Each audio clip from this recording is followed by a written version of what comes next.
Hi everyone, welcome to the bare minimum education. तो आज हम डिस्कस करेंगे विजन आईएएस के इकोनॉमिक सर्वे की कंपाइलेशन को। Now that we have discussed the first 8 chapters of this document, this video will comprise chapter 9 and chapter 10 discussion. So पहला जो हम चैप्टर आज डिस्कस करेंगे, चैप्टर 9, वो है इंडस्ट्री स्टडी रिकवरी। अब देखिए, ये चैप्टर बहुत ही इंपॉर्टेंट है आपके प्रीलिम्स और मेंस के पर्सपेक्टिव से। लेकिन अगर आप इस चैप्टर को खुद पढ़ने की कोशिश करेंगे और स्पेशली अगर आप ह्यूमैनिटीज बैकग्राउंड से हैं, बहुत ज़्यादा साइंसेस के टर्म्स नहीं जानते हैं, तो बहुत सारी जगहों पे आपको काफ़ी डिफिकल्टी हो सकती है फिनटेक सर्विसेज और बहुत सारी चीज़ों को कवर करने में। और साथ ही में बहुत सारी जगहों पे रिपोर्ट्स मेंशन्ड हैं जो आप ऑफ कोर्स आपको रेप्लिकेट भी करनी होती हैं अपने मेंस के पेपर में, और साथ ही में प्रीलिम्स में क्वेश्चंस भी आ सकते हैं, पर उसके इशूअर्स गिवन नहीं है। और बहुत सारी ऐसी डिफिकल्टीज जो आपको हो सकती हैं वो इस वीडियो में केटर की जाएंगी। And in case you haven't watched पहले की वीडियोस, तो मैं आई बटन में लिंक कर दूंगी, आप जाकर देख सकते हैं। And in case you've been struggling with the Vision IAS monthly magazines, so I would link those videos also in the I button. You can consider giving them also a watch. तो देखिए, आप जानते हैं कि हमारी pattern of discussion क्या है। हम पहले मेंस के क्वेश्चंस पढ़ते हैं चैप्टर के डिस्कशन शुरू करने से पहले, ताकि उन क्वेश्चंस के आंसर्स हम डिस्कशन में सीख करें। फिर उसके बाद जब चैप्टर डिस्कस हो जाता है, we come to the prelims questions, MCQs, and we try solving them. तो यही यहाँ पे भी होगा। पहला चैप्टर इज चैप्टर 9। तो इसके अगर हम मेंस के क्वेश्चंस देखें, तो पहला क्वेश्चन है, analyse the factors responsible for the resilience of the Indian industrial growth trajectory despite global headwinds in recent times. तो देखिए, हमने रिसेंटली काफ़ी ग्लोबल अनसर्टेनिटीज़ देखी हैं। हमारी ग्रोथ अगर एक डायरेक्शन में जा रही है तो ग्लोबल अनसर्टेनिटीज़ हमें दूसरी डायरेक्शन में आके हिट कर रही थी। तो इसके चलते हुए भी हमारी जो इंडियन इंडस्ट्री है, इट स्टूड, वाई, ऐसा कैसे हो पाया, क्या ऐसे फैक्टर्स थे जो भारत में एग्जिस्ट करते हैं कि हमारी इंडियन इंडस्ट्रियल ग्रोथ रेजिलियंट रह सकी। Question number 2, India's promising role in the global value chain can be ascertained by the plethora of measures and initiatives taken by the government in this regard.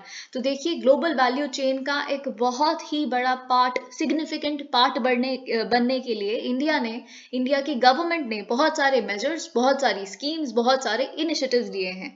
तो वो क्या हैं और वो सारे हमें यहाँ पे मेंशन करने हैं। देखिए, ये एग्जैक्टली वर्बैटिम आपके लिए क्वेश्चन आ सकता है आपके मेंस में।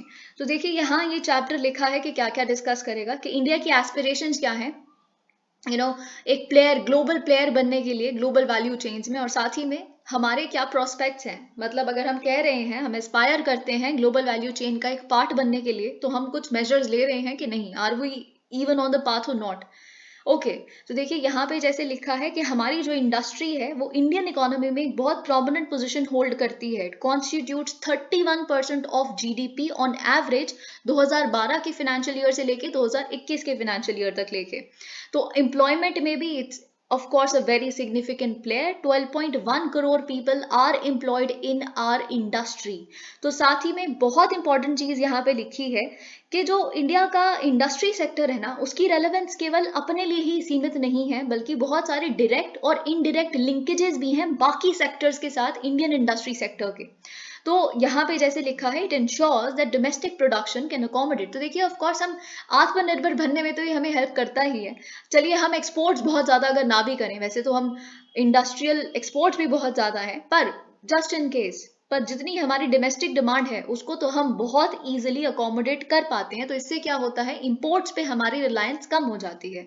अब यहाँ पे एक वर्ड लिखा है कि industrial growth has multiplier effects which translates into employment growth।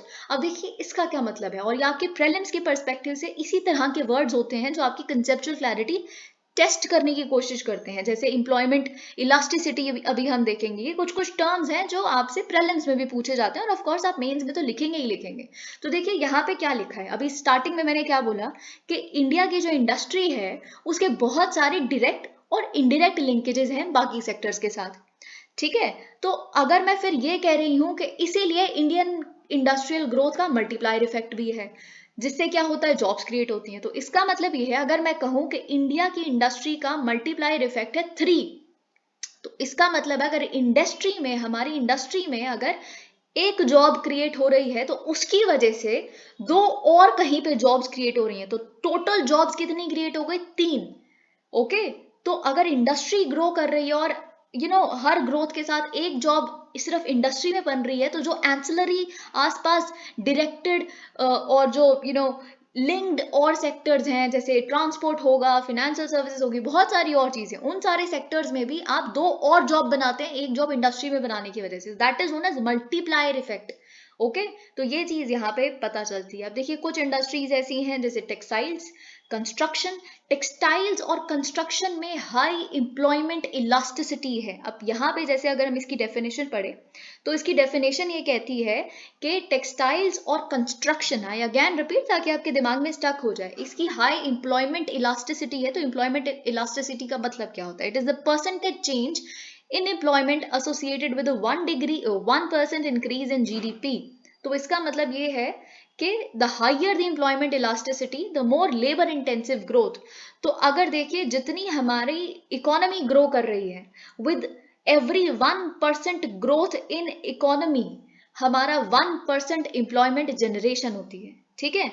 तो 1% जीडीपी ग्रो, 1% एम्प्लॉयमेंट ग्रोथ। तो ये बेसिकली इस तरह के सेक्टर्स हैं कुछ, टेक्सटाइल और कंस्ट्रक्शन, ठीक है? तो यहाँ पे ये चीज हमें पता चलती है। Industrial growth spurs growth in services sectors such as banking, insurance, logistics. जैसे कि मैंने आपको बताया, मल्टीप्लायर इफेक्ट का मतलब क्या है? अगर जैसे मैं इंडस्ट्री हूँ, मेरी एक कंपनी है, मैं कुछ बना रही हूँ, तो मैंने बना के बस अपनी कंपनी में तो रख नहीं लूंगी अपने इन्वेंट्री को, उसको ट्रांसपोर्ट करवाऊंगी, उसको कहीं पे स्टोर करवाऊंगी, मे बी किसी वेयर हाउस में, मे बी अगर मुझे बैंकिंग की बैंकिंग या फिनेंशियल सर्विसेज की जरूरत पड़ सकती है अगर मुझे अपनी इंडस्ट्री को एक्सपैंड करना है। तो इससे क्या होगा, एक जॉब अगर मैं अपनी इंडस्ट्री में क्रिएट कर रही हूँ तो उससे 2 और जॉब्स बनेंगी, क्योंकि कहीं ना कहीं एवरीथिंग इज लिंक्ड।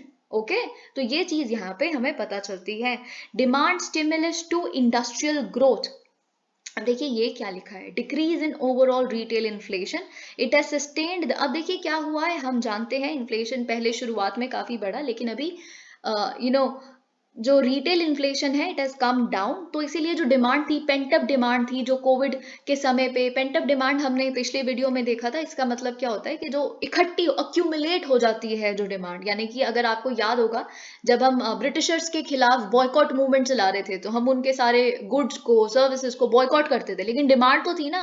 तो क्या हुआ, अचानक से जब हम आजाद हुए वो सारी डिमांड खुल गई। उसी डिमांड ने हमें बेसिकली शुरुआती समय में ग्रोथ दी थी, जो हम एक्सपेक्ट भी नहीं कर रहे थे, क्योंकि हमें तो ब्रिटिशर्स बहुत ही बुरी हालत में छोड़ के गए थे, लेकिन वो पेंटअप डिमांड थी, वो कंजम्पशन थी, जिसने हमें सरवाइव करने में हेल्प किया। वही डिमांड है जो पैंडेमिक के टाइम पे हम अक्यूमुलेट करते रहे, लॉकडाउन था, सब कुछ था, वो हो नहीं पाया, है ना? तो वो डिमांड अब खुल रही है, ठीक है, क्योंकि इकोनॉमी ओपन हो गई है। तो उसी डिमांड की वजह से वो जो डिमांड थी, अब क्योंकि हम लेने लायक भी सक्षम हो चुके हैं, क्योंकि जो प्रोडक्ट्स के प्राइसेस थे that has also come down, RBI is doing something about it. So वो चीज यहाँ पे हमें देखने के लिए मिल रही है, inducing an industry recovery despite the global headwinds.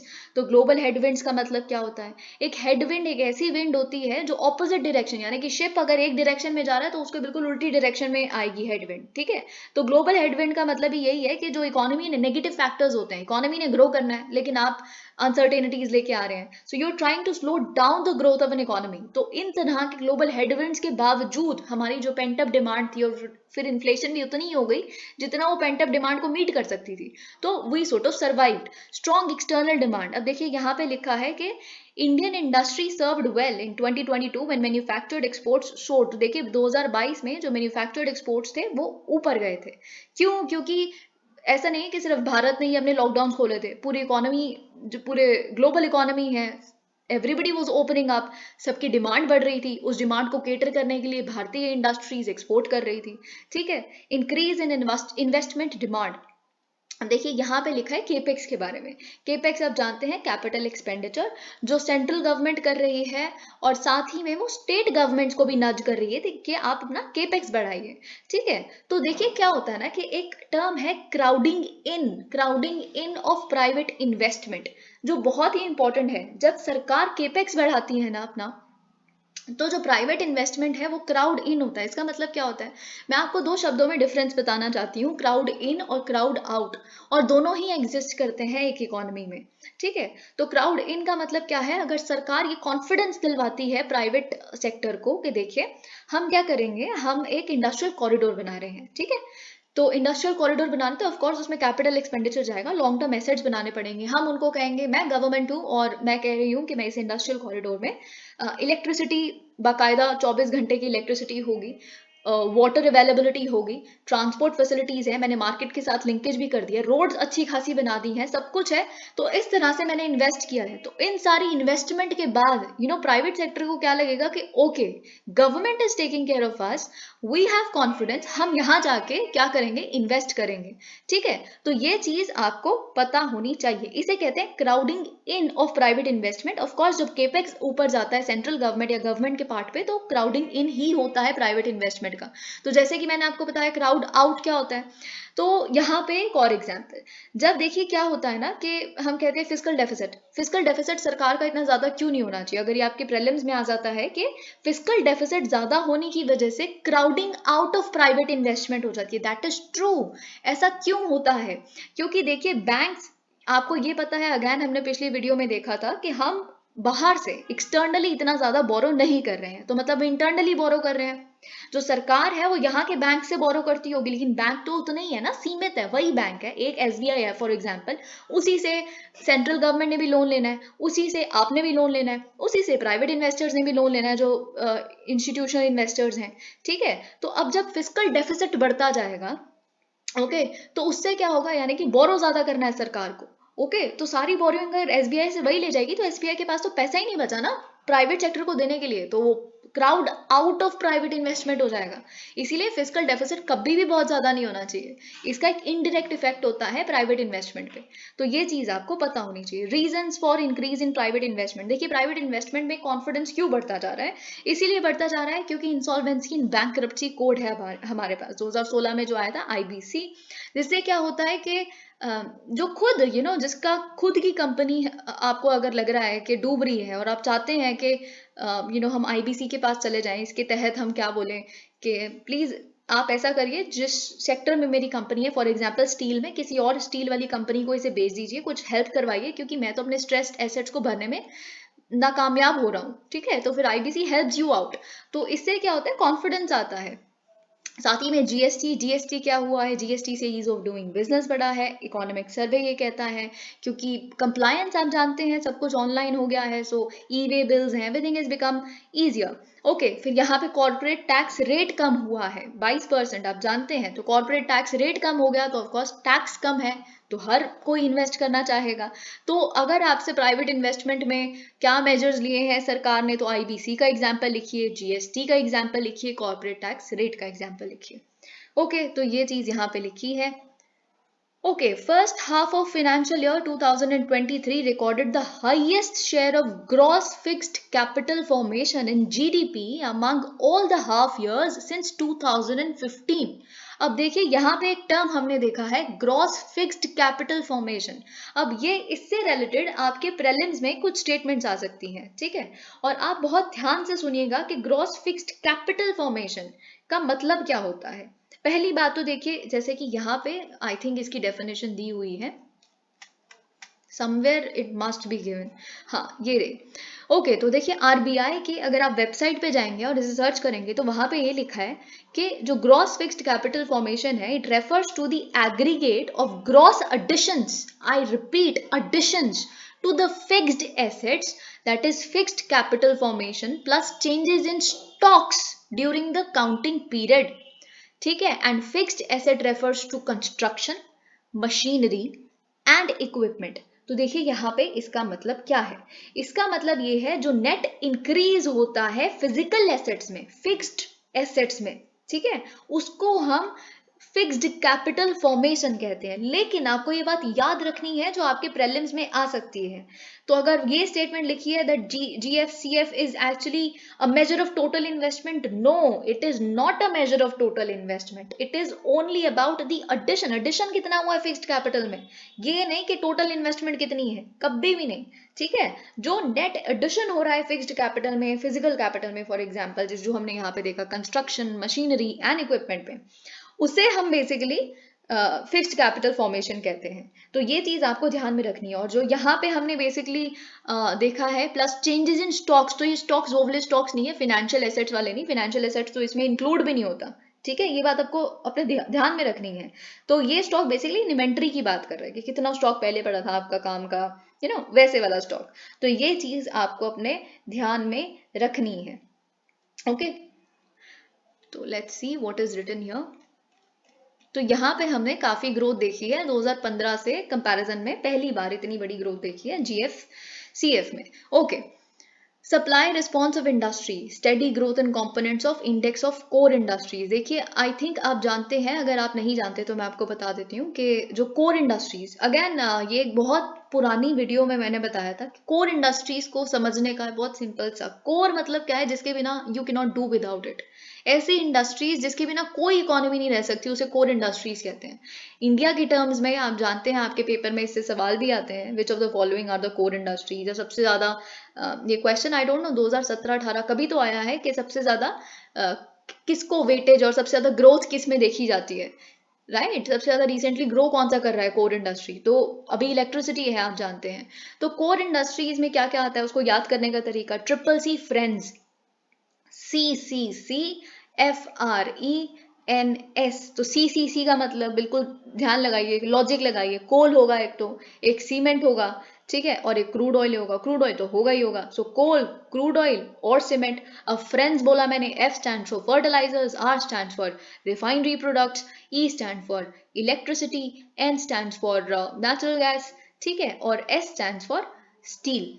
तो ये आपको ऐसे याद रखना है। तो अगर हम इसको पहले ही देख लें तो यहाँ पे क्या लिखा है कि इलेक्ट्रिसिटी ने सबसे ज्यादा ग्रो, यहाँ पे आप देख सकते हैं 2023 का अगर हम देखें तो सबसे ज्यादा जो कंपोनेंट है वो इलेक्ट्रिसिटी है।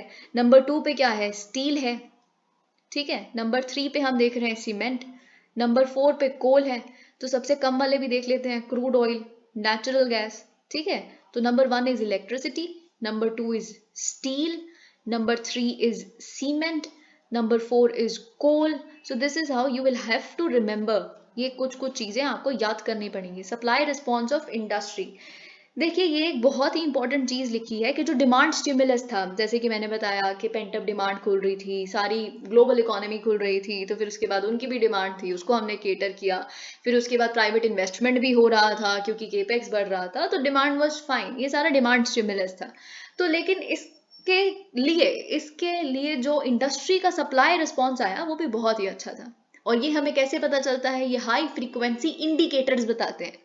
ओके, कि जो इंडस्ट्री का रिस्पांस था, सप्लाई रिस्पांस था, वो भी काफी अच्छा था। अब हाई फ्रीक्वेंसी इंडिकेटर्स जैसे यहाँ पे लिखा है, ये हमें डेटा देते हैं मल्टीपल एस्पेक्ट्स ऑफ इकोनॉमी में, डेली बेसिस पे।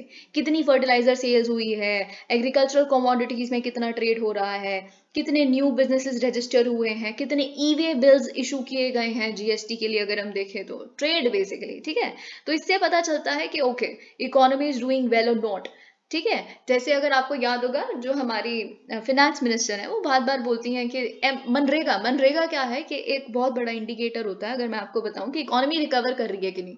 मनरेगा में अगर बहुत ज्यादा डिमांड बढ़ रही है जॉब्स के लिए, यानी कि डेली वेजेस के लिए, तो इसका मतलब ये है कि economy is not really doing well. और अगर मनरेगा में, ये आपसे प्रीलिम्स में भी पूछा जा सकता है क्योंकि न्यूज़पेपर्स में बहुत आता है, तो अगर मनरेगा में जॉब्स की डिमांड कम हो रही है तो इसका मतलब इकोनॉमी इज फाइन। तो मनरेगा क्या है बेसिकली, मनरेगा एक इंडिकेटर इस जगह कैसे काम कर रहा है, इसलिए काम कर रहा है क्योंकि मनरेगा आपको लास्ट रिजॉर्ट है, कि जब आप हर जगह से हार जाएंगे तो आपको एक गारंटी, जो लीगल राइट है आपका, राइट टू वर्क, वो इंश्योर करता है कि अगर आपको कोई नहीं देगा तो सरकार आपका ध्यान रखेगी, सरकार आपको काम देगी, ठीक है। तो वो तब आप थक हार के, जब आपका कुछ भी नहीं बचा, आप यहाँ से माइग्रेट करके दोबारा अपने घर चले गए और फिर वहां पे काम मांग रहे हैं सरकार से, तो इसका मतलब काफी बुरी स्थिति है आपकी, इकोनॉमी इज नॉट वेल, बाकी सारी चीजें बंद है और सिर्फ वही एक चारा रह गया है, तो मतलब इकोनॉमिक रिकवरी अच्छी नहीं हो रही। तो जब डिमांड कम हो जाती है तो इकोनॉमिक रिकवरी अच्छी है। All right, supply response of industry, जैसा कि हमने देख लिया कैसे कैसे इंडिकेटर्स हैं जो हमें बताते हैं। The purchasing managers index, manufacturing का हमने पिछले 18 महीनों में देखा, एक्सपेंशनरी जोन में है। देखिए ये चीज हम पहले भी देख चुके हैं पिछली वीडियो में, इकोनॉमिक सर्वे के जो पीएमआई इंडेक्स होते हैं वो मैन्युफैक्चरिंग के लिए, सर्विसेज के लिए अलग अलग निकलते हैं, फिर मैन्युफैक्चरिंग और सर्विसेज के लिए कॉम्पोजिट भी एक निकलता है, ठीक है। तो जो मैन्युफैक्चरिंग है, एक्सपेंशनरी जोन में कब रहते हैं, जो 50 से ऊपर, यानी कि 0 to 100 इसे मेजर किया जाता है, जब 50 से ऊपर रह रहा है अगर पिछले महीनों में, तो इसका मतलब है कि एक्सपैंड कर रही है, manufacturing sector is expanding. Okay, the sustained growth of manufacturing, और क्या होता है बेसिकली पीएमआई में भी यहाँ पे लिखा हो, जी हाँ, तो एक सर्वे बेस्ड मेजर है, जैसे कि हमने पहले भी देखा है, सर्वे बेस्ड मेजर है कि बेसिकली पूछा जाता है कि आपको क्या लगता है कि इस महीने कितने ऑर्डर्स आने वाले हैं, क्या है आपका परसेप्शन की बिजनेस वेरिएबल्स का पिछले महीने के कंपैरिजन में, ठीक है। तो इससे हमें पता चलता है कि what is the prevailing direction of economic trends and the in manufacturing and services sectors. तो ये चीज यहाँ पे लिखी है। The sustained growth of manufacturing output is also seen within the overall IIP producing consumer. Okay, वही चीज यहाँ लिखी है कि जो overall index of industrial production है, जो कंज्यूमर ड्यूरेबल्स बनाते हैं, उसमें भी हम देख रहे हैं कि पेंट अप कंजम्पशन डिमांड है, उसके साथ साथ ये भी सप्लाई कर रहे हैं, ठीक है। तो जो ग्रोथ हमने देखी है, ये अभी देखा हमने रिसेंटली 8 कोर इंडस्ट्रीज में, वो भी बताता है कि we have a good momentum in industrial activity. Constraints faced by industrial growth in the first half of 2023, लेकिन 2023 के फिर क्या हुआ ना, शुरुआती समय में हमने फर्स्ट हाफ में कुछ कंस्ट्रेंट्स देखे हैं, जैसे सीजनैलिटी। देखिए यहाँ पे लिखा है higher rainfall, cooled temperatures led to fall in electricity demand and hence output rose by less than 5%। तो इलेक्ट्रिसिटी में हमने थोड़ा सा यहाँ पे जितना हम एक्सपेक्ट करते हैं उतना नहीं ग्रोथ हो पाई। क्यों नहीं हो पाई? क्योंकि काफी रेनफॉल हो गई, तो इसलिए टेम्परेचर्स वो कूल और इलेक्ट्रिसिटी डिमांड वेंट डाउन। तो जो आउटपुट ग्रो हुआ वो लेस देन 5% से ग्रो हुआ। लार्ज इन्वेंट्री, अब देखिए ये बहुत बड़ा मेजर है, क्योंकि क्या हुआ ना कि जब पैंडेमिक था तो कुछ तो तब बिक नहीं रहा था, तो जो स्टॉक्स थे हमारे तो तब यूज नहीं हुए, फिर उन्हीं स्टॉक से हम करंट डिमांड है उसको मीट करने की कोशिश कर रहे हैं, तो नए स्टॉक्स नहीं प्रोड्यूस हो रहे, ठीक है। तो ये चीज यहाँ पे मतलब प्रोडक्शन नहीं बढ़ रही ना, पिछले वाले स्टॉक से आप सारा डिमांड निपटा रहे हैं, तो वो चीज।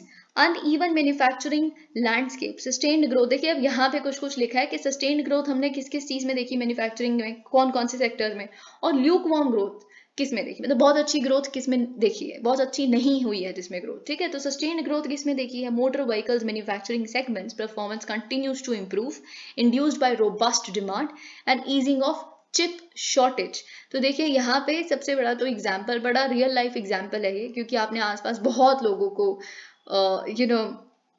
नई गाड़ियां खरीदते देखा है, स्पेशली पैंडेमिक के बाद नए घर बनते हमने बहुत देखे हैं, ये चीज लास्ट वीडियो में हमने बात की थी। तो इससे पता चलता है कि जो मैन्युफैक्चरिंग सेक्टर की डिमांड है, ऑटोमोबाइल व्हीकल्स की, ये सब वगैरह काफी ज्यादा इसकी डिमांड बढ़ी है, तो कहा हमने वहां पे काफी ग्रोथ भी देखी है। Manufacturing of computer, electronic and optical products, उसमें भी हमने राइज देखा है। और साथ ही में क्या कि पहले सप्लाई चेन्स डिस्टर्बटेड थी, तो चिप शॉर्टेज भी हो रही थी, चिप की सप्लाई की। अब क्योंकि supply chain disruption have eased out, तो यहाँ पे भी हमने ईजिंग देखी है। सो इसीलिए manufacturing of computer, electronic and optical products is also gotten fine now. Production of coke and refined petroleum has also increase. तो कोक का प्रोडक्शन, रिफाइंड पेट्रोलियम का प्रोडक्शन, वो भी काफी इंक्रीज हुआ है। केमिकल प्रोडक्ट्स जैसे caustic soda, soda ash, fertilisers, they have also performed well. लेकिन अब हमने किसमें ग्रोथ नहीं देखी अच्छी, वो बहुत इंपॉर्टेंट है आपके लिए और आपके प्रीलिम्स के परस्पेक्टिव से। देखिए हमने फार्मास्यूटिकल आउटपुट में ग्रोथ अच्छी नहीं देखी, और क्यों नहीं देखी, क्योंकि यहाँ पे अनफेवरेबल बेस इफेक्ट था हमारे पास। I hope you understand this. Base effect का मतलब क्या होता है, जैसे हमने पहले भी देखा है, बेस इफेक्ट का मतलब जिससे आप कंपेयर करेंगे, यानी कि कौन सा आपका रेफरेंस ईयर है, ठीक है। तो रेफरेंस ईयर हमारा क्या है, पैंडेमिक वाला साल, और पैंडेमिक वाले साल में कितनी ज्यादा डिमांड थी दवाइयों की और सारे इस तरह के फार्मास्यूटिकल प्रोडक्ट्स की। लेकिन क्या हुआ, पैंडेमिक हैज बीन वेनिंग, और उससे क्या होगा, डिमांड कम हो गई है फार्मास्यूटिकल प्रोडक्ट्स की, तो इससे क्या हुआ, ग्रोथ इतनी नहीं हो पाई फार्मास्यूटिकल आउटपुट में। आई होप यू अंडरस्टैंड। इसीलिए क्यों, क्योंकि हमारा बेस इफेक्ट अनफेवरेबल था, कुछ ज्यादा ही था, वो बहुत ही बड़ा बेस था, उससे कंपेयर करने में तो आज का टाइम कुछ भी नहीं है। टेक्सटाइल्स, एपरल, अब देखिए वही चीज कपड़ों में, टेक्सटाइल्स में, लेदर में, उसमें भी हमने ग्रोथ अच्छी नहीं देखी है। As export demand for these products has been mellowing with the slowing of global output and demand। अब आप दोबारा देख रहे हैं कि वहां तो रिसेशन ही ऑलमोस्ट आ गया है, इन्फ्लेशन बहुत थी रिसेंटली वहां पे, तो ग्लोबल डिमांड टेक्सटाइल्स की, लेदर की, तो ये these things have gone down। Robust growth in bank credit to industry, अब ये बहुत इंपॉर्टेंट है, आप देखिए कि ग्रोथ एमएसएमई में कितना ज्यादा हुआ है, क्रेडिट का growth, double digit credit growth in industry driven by MSMEs, मतलब डबल हमने क्रेडिट, जितने लोन्स दिए गए हैं, जितने लोन्स दिए गए हैं, ये भी एक इंडिकेटर है हमें बताने के लिए कि देखिए इकोनॉमिक एक्सपेंशन हो रहा है, तभी तो लोन्स मांगे जा रहे हैं ना। अपने कंपनीज को एक्सपैंड करने के लिए, ठीक है। तो हमने डबल डिजिट क्रेडिट ग्रोथ देखी है इंडस्ट्री को जो क्रेडिट गया है उसमें, लेकिन ऐसा क्यों हो पाया? क्योंकि एमएसएमई इसके लिए सबसे ज्यादा लोन गया है। जैसे कि आप ये देख सकते हैं, यहाँ पे एमएसएमई है, ये लार्ज इंडस्ट्री है, और ये नॉन फूड क्रेडिट है। देखिए यहाँ पे हम ये भी साथ ही में देख ही लेते हैं, ओके, ये हम बाद में देखेंगे अभी। Robust growth in bank credit to industry, तो robust growth in credit demand combined with rising capacity utilization and investment in manufacturing underscores businesses' optimism regarding future demand. A large share of bank credit continues to be assigned to. अब देखिए ये आप देख सकते हैं जो large industries हैं उनको काफी ज्यादा बैंक क्रेडिट दिया जाता है, लेकिन यहाँ पे हमने एमएसएमईज में भी एक सिग्निफिकेंट इंक्रीज देखा है, स्पेशली जो emergency credit line guarantee scheme आई थी, which supports around 1.2 crore businesses, of which 95% are MSMEs. Very important, इससे रिलेटेड अभी हम एक ग्राफिक देखेंगे। Resilient FDI inflow in manufacturing sector, तो हमने FDI फॉरेन डायरेक्ट इन्वेस्टमेंट भी देखा है किस चीज में?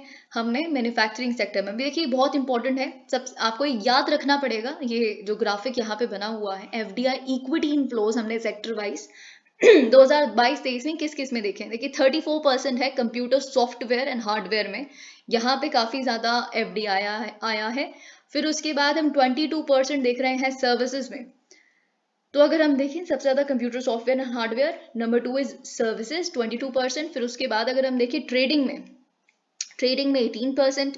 फिर अगर उसके बाद हम देखें तो आई थिंक 7% है, which is chemicals other than fertilisers. फिर उसके बाद अगर हम देखें तो कंस्ट्रक्शन एक्टिविटीज में है, ऑटोमोबाइल्स में आया है 5%। फिर उसके बाद देखिए सबसे कम भी देख लेते हैं, क्योंकि ये याद रखने में आपके लिए काफी आसान होगा। टेलीकम्युनिकेशंस में बहुत कम है 4%, और ड्रग्स एंड फार्मा में बहुत कम है 4%। तो ये चीज आपको याद रखनी है, लेकिन सबसे ज्यादा computer hardware and software and services.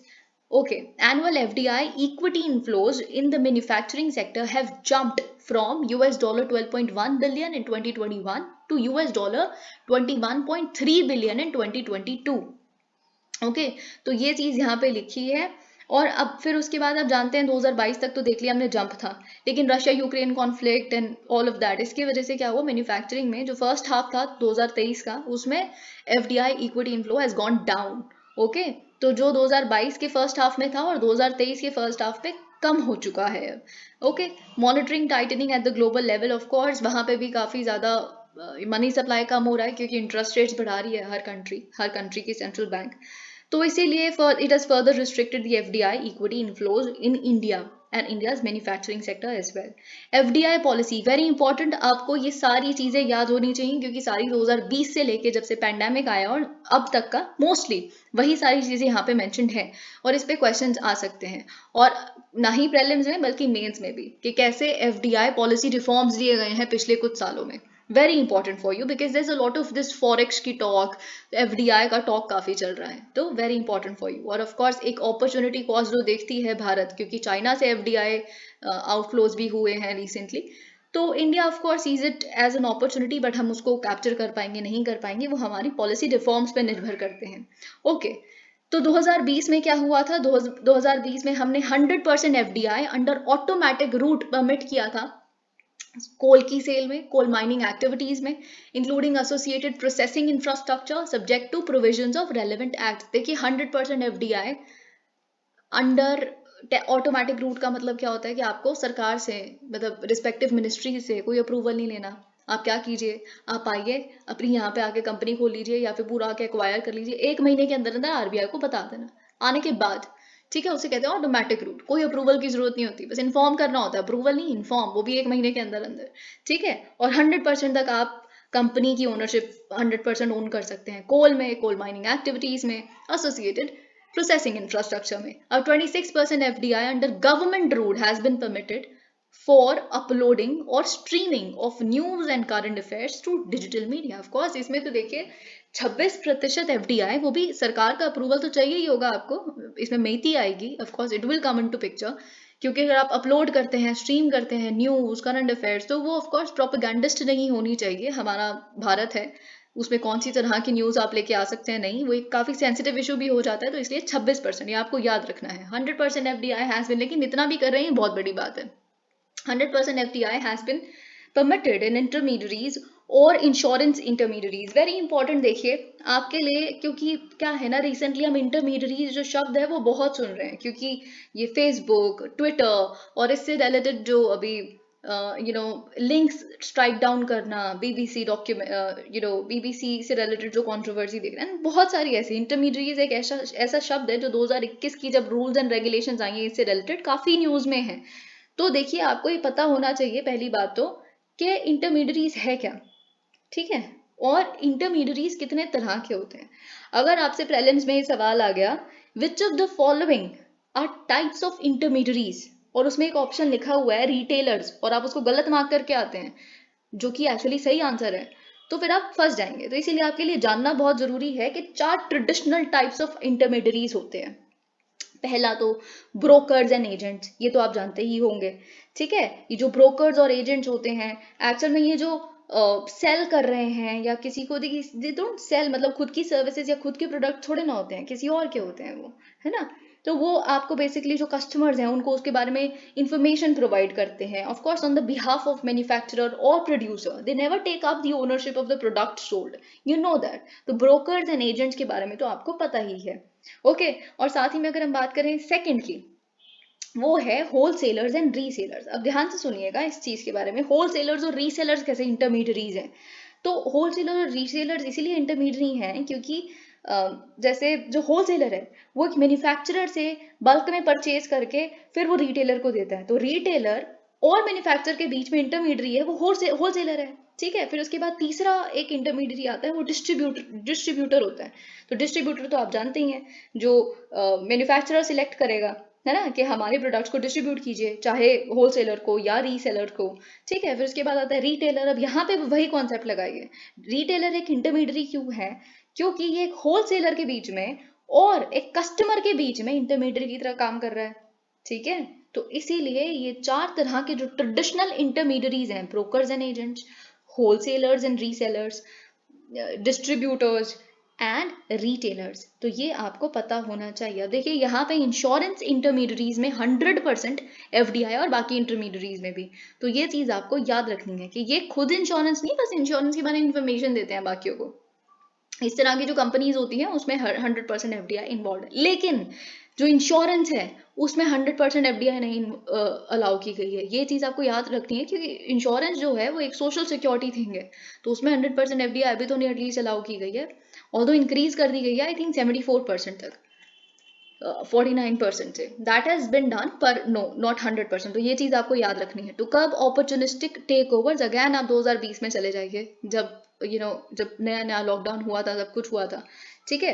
फिर उसके बाद हमें एक भय था कि चाइना हमारे यहाँ की कंपनीज टेक ओवर कर सकता है, क्योंकि सब बंद था और एवरीथिंग वाज फॉलिंग डाउन, है ना। तो ये अपॉर्चुनिस्टिक टेक ओवर्स हो सकते थे इंडियन कंपनीज के, या एक्विजिशन हो सकते थे पैंडेमिक के समय पे, इसीलिए सरकार ने एफडीआई पॉलिसी को अमेंड किया। उन्होंने कहा कि देखिए अगर तो आप एक ऐसी एंटिटी हैं जो भारत के साथ लैंड बॉर्डर शेयर करती हैं, ओके, या फिर जो आपके ओनर हैं जिस कंपनी के वो वहाँ के एक रेजिडेंट है, एक सिटीजन है बेसिकली, तो आप हमारे यहाँ पे इन्वेस्ट करना चाहेंगे तो केवल गवर्नमेंट रूट के थ्रू ही कर सकते हैं, ठीक है। तो ये चीज आपको याद रखनी है। और अगर इनकेस यहाँ का कोई इंसान है वो अपनी कंपनी को वहाँ किसी के नाम करता है, ओनरशिप ट्रांसफर करता है, तब भी आपको गवर्नमेंट अप्रूवल की जरूरत है ही है।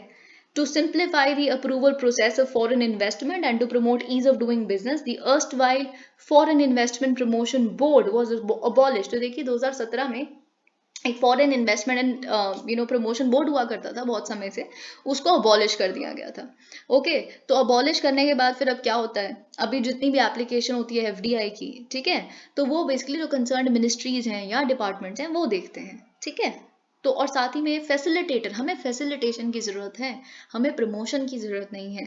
तो वो क्योंकि सरकार has no business to be into business, ये चीज आप सुनते हैं ना प्राइम मिनिस्टर के मुंह से, तो इसीलिए जो डीपीआईआईटी है, ठीक है, तो वही बेसिकली ये सब कुछ संभालते हैं। It is the nodal department for facilitating the process.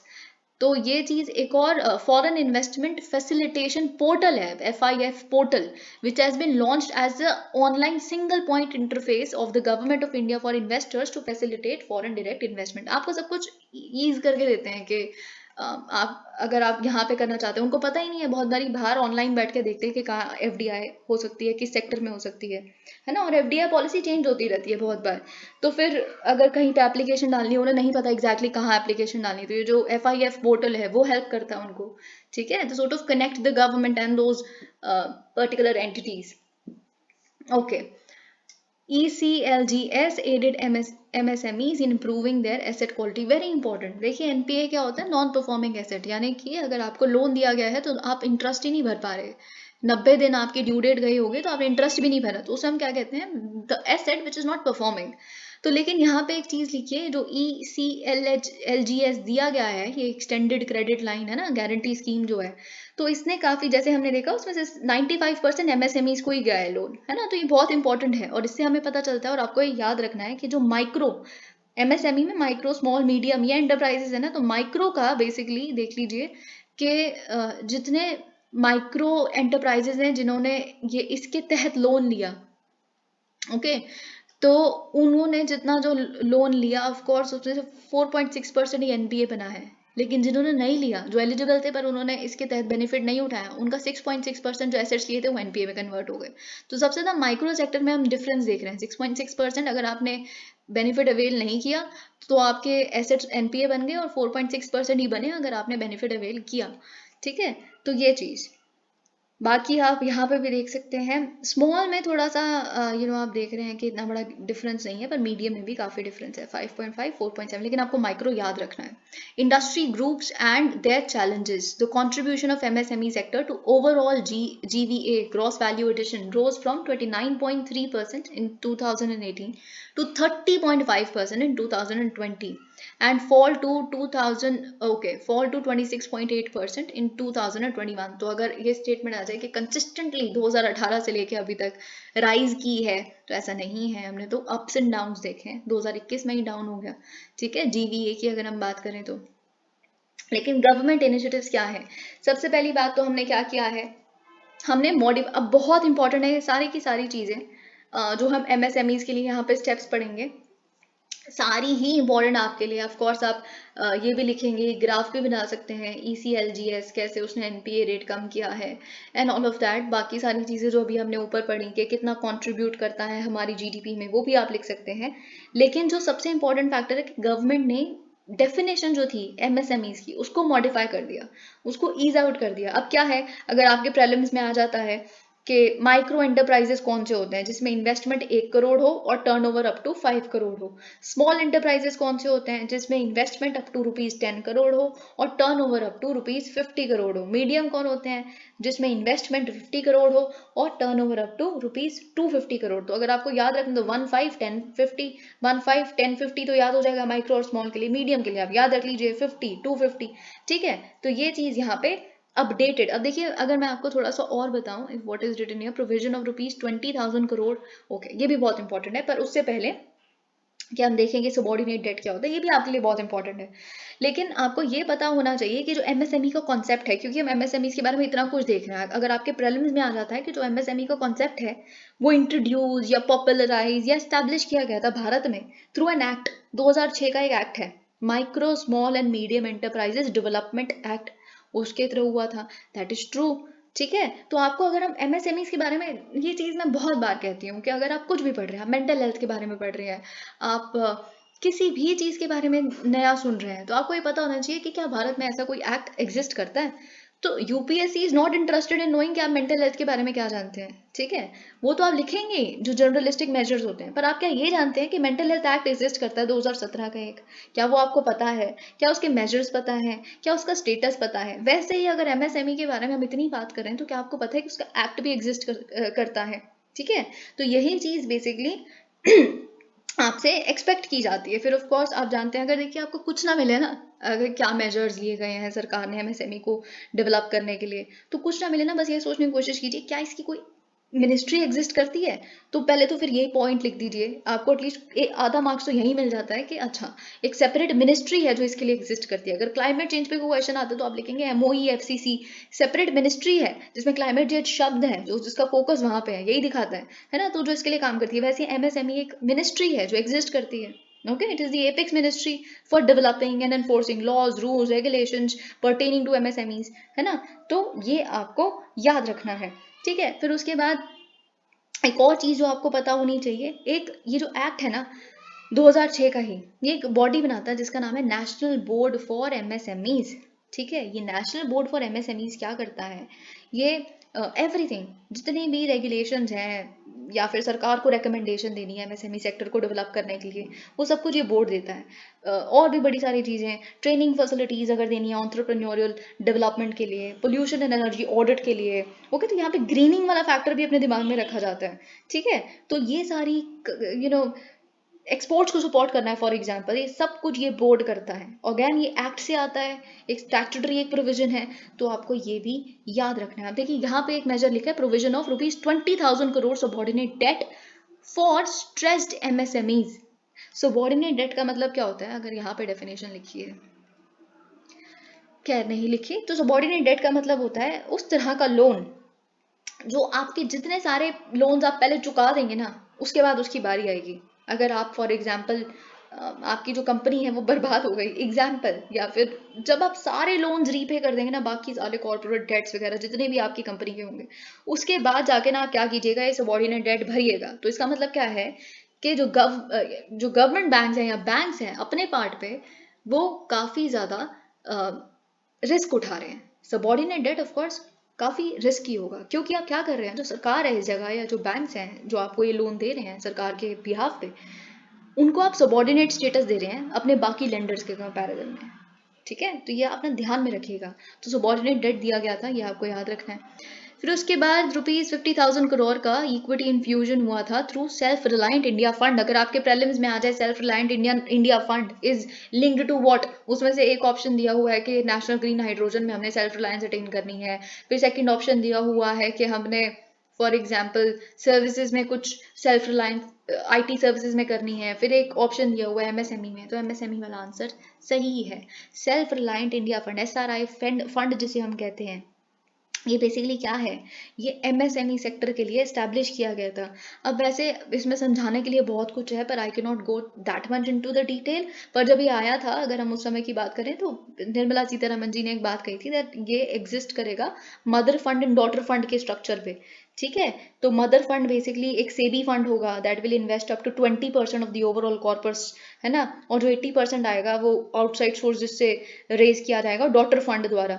तो ये आपको मदर फंड डॉटर फंड याद रखना है और एमएसएमई से रिलेटेड है, बस इतना याद रखना है। फिर यहाँ पे एक और चीज लिखी है, waiving of the global tender requirement for procurement up to ₹200 crore. तो 200 करोड़ तक की कोई प्रोक्योरमेंट कर रहे हैं, कोई डीलिंग कर रहे हैं, तो उसके लिए आपको कोई टेंडर इंक्वायरी नहीं होगी आपकी, ठीक है। तो वो ऑटोमेटिक रूट समझिए, ठीक है। You acquire up to ₹200 crore, no inquiry, nothing, no raids, no this that nothing, तो इजीली।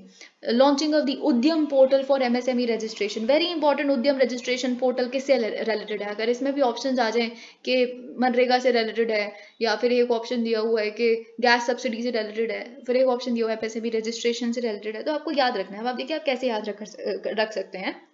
अगर तो आपको याद हो तो बहुत अच्छी बात है, क्योंकि थोड़े समय पहले लाया गया था उद्यम पोर्टल जो है।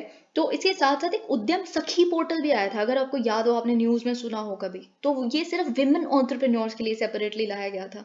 तो ठीक है, तो विमेन एंटरप्रेन्योरशिप को डेवलप करने के लिए, सो इफ इससे you are willing to establish yourself as a micro, medium or small enterprise, you shall आपको बेसिकली फाइल करनी है अपनी रजिस्ट्रेशन उद्यम रजिस्ट्रेशन पोर्टल के साथ। और देखिए एक और चीज आपको पता होनी चाहिए, जो आप एमएसएमई की किसी भी कैटेगरी में आते हैं तो सेल्फ डिक्लेरेशन बेसिस पे आते हैं। जो रजिस्ट्रेशन है वो सेल्फ डिक्लेरेशन, कोई सरकार आके आपके डॉक्यूमेंट्स नहीं चेक करती आप सच में है कि नहीं माइक्रो, सेल्फ डिक्लेरेशन, ठीक है। तो फिर जब आप रजिस्टर कर लेते हैं तो आपके एंटरप्राइज को प्रोवाइड किया जाता है एक उद्यम रजिस्ट्रेशन नंबर, ये भी आप याद रख सकते हैं, ठीक है। ऑलराइट, फिर यहाँ पे एक चीज लिखी है समाधान पोर्टल। समाधान portal setup under micro small and medium enterprises development act के तहत ही यहाँ पे समाधान पोर्टल आया था, कि जितने भी आपके आउटस्टैंडिंग ड्यूज हैं टू दी एमएसएमई सेक्टर, इसको मॉनिटर करने के लिए, helping MSMEs in resolving their cash flow difficulties, समाधान, grievance redressal sort of solution to MSMEs, if you say facing any cash flow difficulty, समाधान हो जाएगा उसका। चैंपियंस वेरी इंपॉर्टेंट, आपको याद रखना है। चैंपियंस क्या है? ये single window grievance redressal portal है एमएसएमईज के लिए, मिनिस्ट्री ऑफ एमएसएमई ने लॉन्च किया है। चैंपियंस, एमएसएमईज आर चैंपियंस, याद करने की कोशिश कीजिए, इस पे क्वेश्चन आ सकता है। You write about Samadhan, you write about champions, you write about self-reliant India Fund, you write about Udyam portal. Okay, I'm repeating so that it gets stuck. Okay, raising and accelerating, very important scheme, RAMP scheme 2023. इसमें world bank को भी of course इसका भी part है क्योंकि उसकी supported scheme है, ये भी आपको याद रखना है। तो raising and accelerated MSME performance scheme, जिसमें क्या होगा, सेंटर स्टेट लिंकेजेस को इंप्रूव किया जाएगा and partnerships and improving access to of MSMEs to market, credit, technology upgradation। ठीक है, delayed payments हो रही हैं तो उसमें उन issues को address करना, greening of MSMEs को देखना, 5 साल में implement किया जाएगा। ठीक है, तो आपको ये याद रखना है। तो देखिए इसमें क्या होता है ना कि अगर हम रैम्प में देखें तो प्रिपेयर किया जाता है एक स्ट्रेटेजिक इन्वेस्टमेंट प्लान को। ठीक है, तो जिसमें सारे स्टेट्स को, यूटीज को इन्वाइट किया जाएगा, प्रिपेयर किया जाएगा एक स्ट्रेटेजिक इन्वेस्टमेंट प्लान को। ओके, वैसे बहुत सारे प्लान्स होते हैं ऐसे। तो जब हमने इसको बना लिया तो उसमें हम आइडेंटिफाई करेंगे और मोबिलाइज करेंगे एमएसएमईज को कि देखिए हमें लगता है कि आप में ये कैपेबिलिटी है और आपको ये प्रोडक्ट बनाने, आप बना रहे हैं पर इसको यहाँ तक लेके जाया सकता है। फिर आप पूछेंगे उनसे, अच्छा यहाँ तक लेके तो जाया जा सकता है लेकिन आपको कंस्ट्रेंट्स क्या फील हो रहे हैं, क्या गैप फील हो रहा है यहाँ तक पहुँचने के लिए? तो आप वो कहेंगे इतना हमें शायद 25 लाख का लोन चाहिए होगा सर, ये तो एक मशीन ही इतने की आ जाती है एंड ऑल ऑफ दैट। तो फिर आपको फिलअप करने की कोशिश करते हैं। You set the milestones and then you achieve them, you try to achieve them. इसमें साथ ही में प्रायोरिटी सेक्टर्स को भी इंक्लूड किया जाता है, स्पेशल बजट्स उनके लिए लाए जाते हैं, रिन्यूएबल एनर्जी के लिए और विलेज एंड कॉटेज इंडस्ट्रीज के लिए, विमेन एंटरप्राइजेस के लिए। ठीक है, और साथ ही में बहुत इंपॉर्टेंट होता है ना, क्योंकि प्रीलिम्स में ये पूछ लेते हैं कि क्या इसकी वो एपेक्स काउंसिल है, तो जो ओवरऑल मॉनिटरिंग है रैम्प की, it would be done by this national MSME council which will be headed by minister for MSME. Okay, तो ये चीज आपको याद रखनी है। Electronics industry very important. अब यहाँ हम देख लेते हैं ये ग्राफिक क्या कहता है, robust growth in electronics export. तो देखिए अगेन मैं आपको बस इतना बताना चाहती हूँ कि ये 33.9 था 2018 में, 5.2 हुआ, वेरी गुड। 2020 में हुआ इलेक्ट्रॉनिक्स का ग्रोथ 7.4, अचानक से गया वो 2021 में 5.9, फिर उसके बाद फिर बढ़ रहा है 8.9, 13.8 हम एक्सपेक्ट करते हैं। तो बेसिकली मैं आपको इतना बताना चाहती हूँ कि कंसिस्टेंटली तो नहीं हो रहा, गिरा है एक बार। ठीक है, तो ये याद रखिएगा, कंसिस्टेंटली शब्द लिखा है तो गलत है। Okay, electronics industry, the domestic electronics industry as of financial year 2020 is valued at US dollar 118 billion. Electronic goods were among the top 5 commodity groups. Very important for you. India has become the second largest mobile phone manufacturer globally. तो India क्या है? Second largest manufacturer है mobile phones का। Okay, और साथ ही में आप देख रहे हैं कि इतना इम्प्रूवमेंट क्यों हो रहा है इलेक्ट्रॉनिक सेक्टर में भारत का, क्योंकि इम्प्रूव्ड डिजिटाइजेशन है, रोबोटिक्स एप्लीकेशंस है, इंडस्ट्री 4.0 में हम बिलीव करते हैं। अब prime minister talks a lot about it.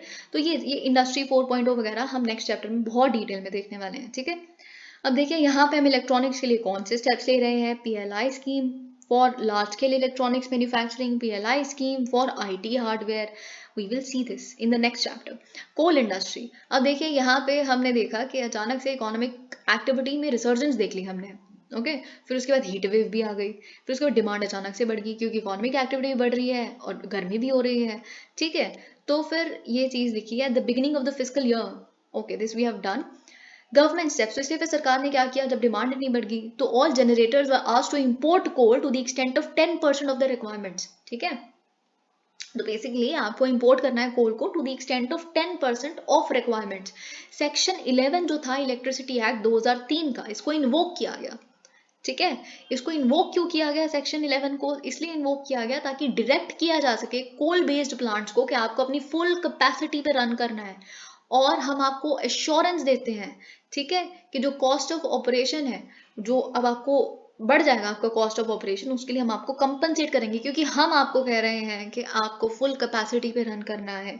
आपके पास चाहे एवेन्यूज हैं, वर्किंग कैपिटल है नहीं है, हम आपको कॉम्पनसेट करेंगे, ठीक है। क्योंकि फुल कैपेसिटी पे रन करना बहुत ज़रूरी है, क्योंकि डिमांड बहुत ज़्यादा है।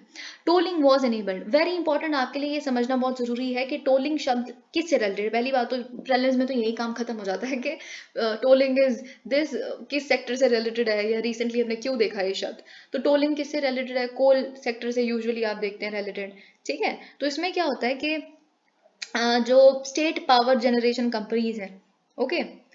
अब देखिए यहाँ पे लिखा है which allowed states to transfer their allotted coal to private generators near the mines. अब देखिए क्या है ना कि जो कोल माइन है, उसके कोल माइन के पास जो स्टेट पावर जनरेशन कंपनी है वो स्थित नहीं है, वो थोड़ी दूर है, ठीक है। लेकिन जो कोल माइन है उसके पास कोई प्राइवेट जनरेटर है, अब उनके पास वो उनका एलोकेशन है नहीं है, तो आप क्या करेंगे, आप उनको अलाउ कर देंगे कि हम आपको ट्रांसफर कर रहे हैं, आप इसे जनरेट कीजिए, ठीक है। कोल वगैरह जो भी मतलब आपने इसको जो भी प्रोसेस करना है उसको कीजिए, फिर उसके बाद वापस हमें ही दे दीजिएगा, ठीक है।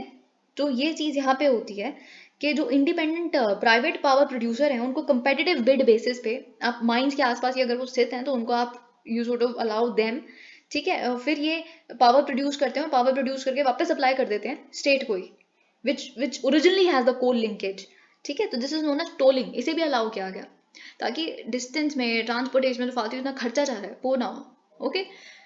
Rural electrification corporation, power finance corporation, commercial banks were advised to facilitate the availability of additional working capital to power generating plants, ठीक है। तो rural electrification corporation, REC, PFC, इन सबको या कमर्शियल बैंक्स को क्रेडिट वगैरह वर्किंग कैपिटल अवेलेबल करवाने के लिए, जो डे टू डे ऑपरेशंस के लिए वो उन्हें प्रेरित किया गया। The coal industry is expected to grow at 6 to 7% annually to reach at a production level of 1 billion tons by 2026 and about 1.5 billion tons by 2030.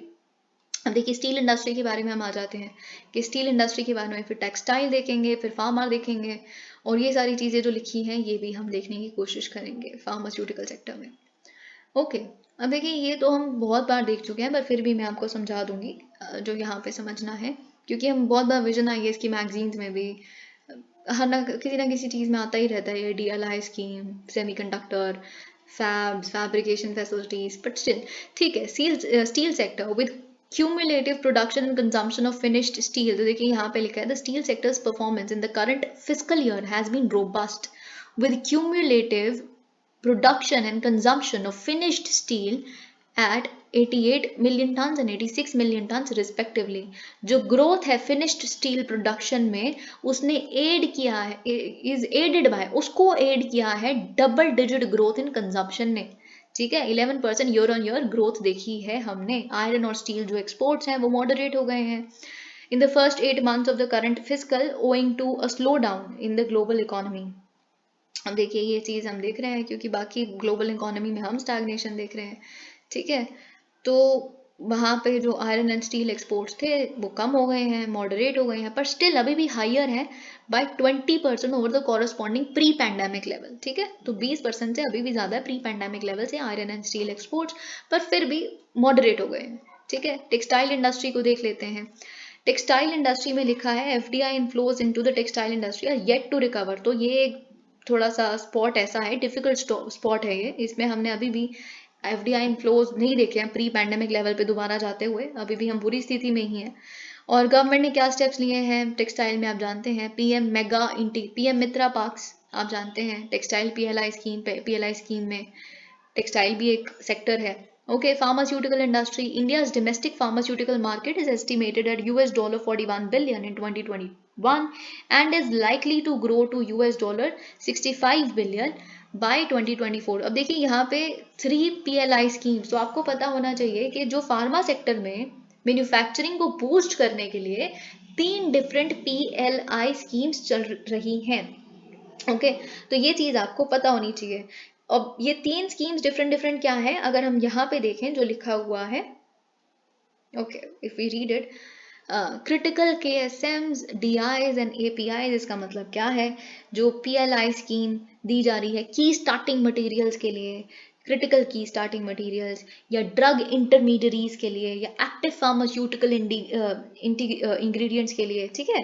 तो उसके लिए एक फाइनेंशियल आउटले हुआ है अगर हम देखें 6940 करोड़ का, ठीक है, तो ये सारी चीज़ें आप देख सकते हैं। इसके लिए PLI स्कीम है एक, जो 2021 से 2030 तक रन करेगी।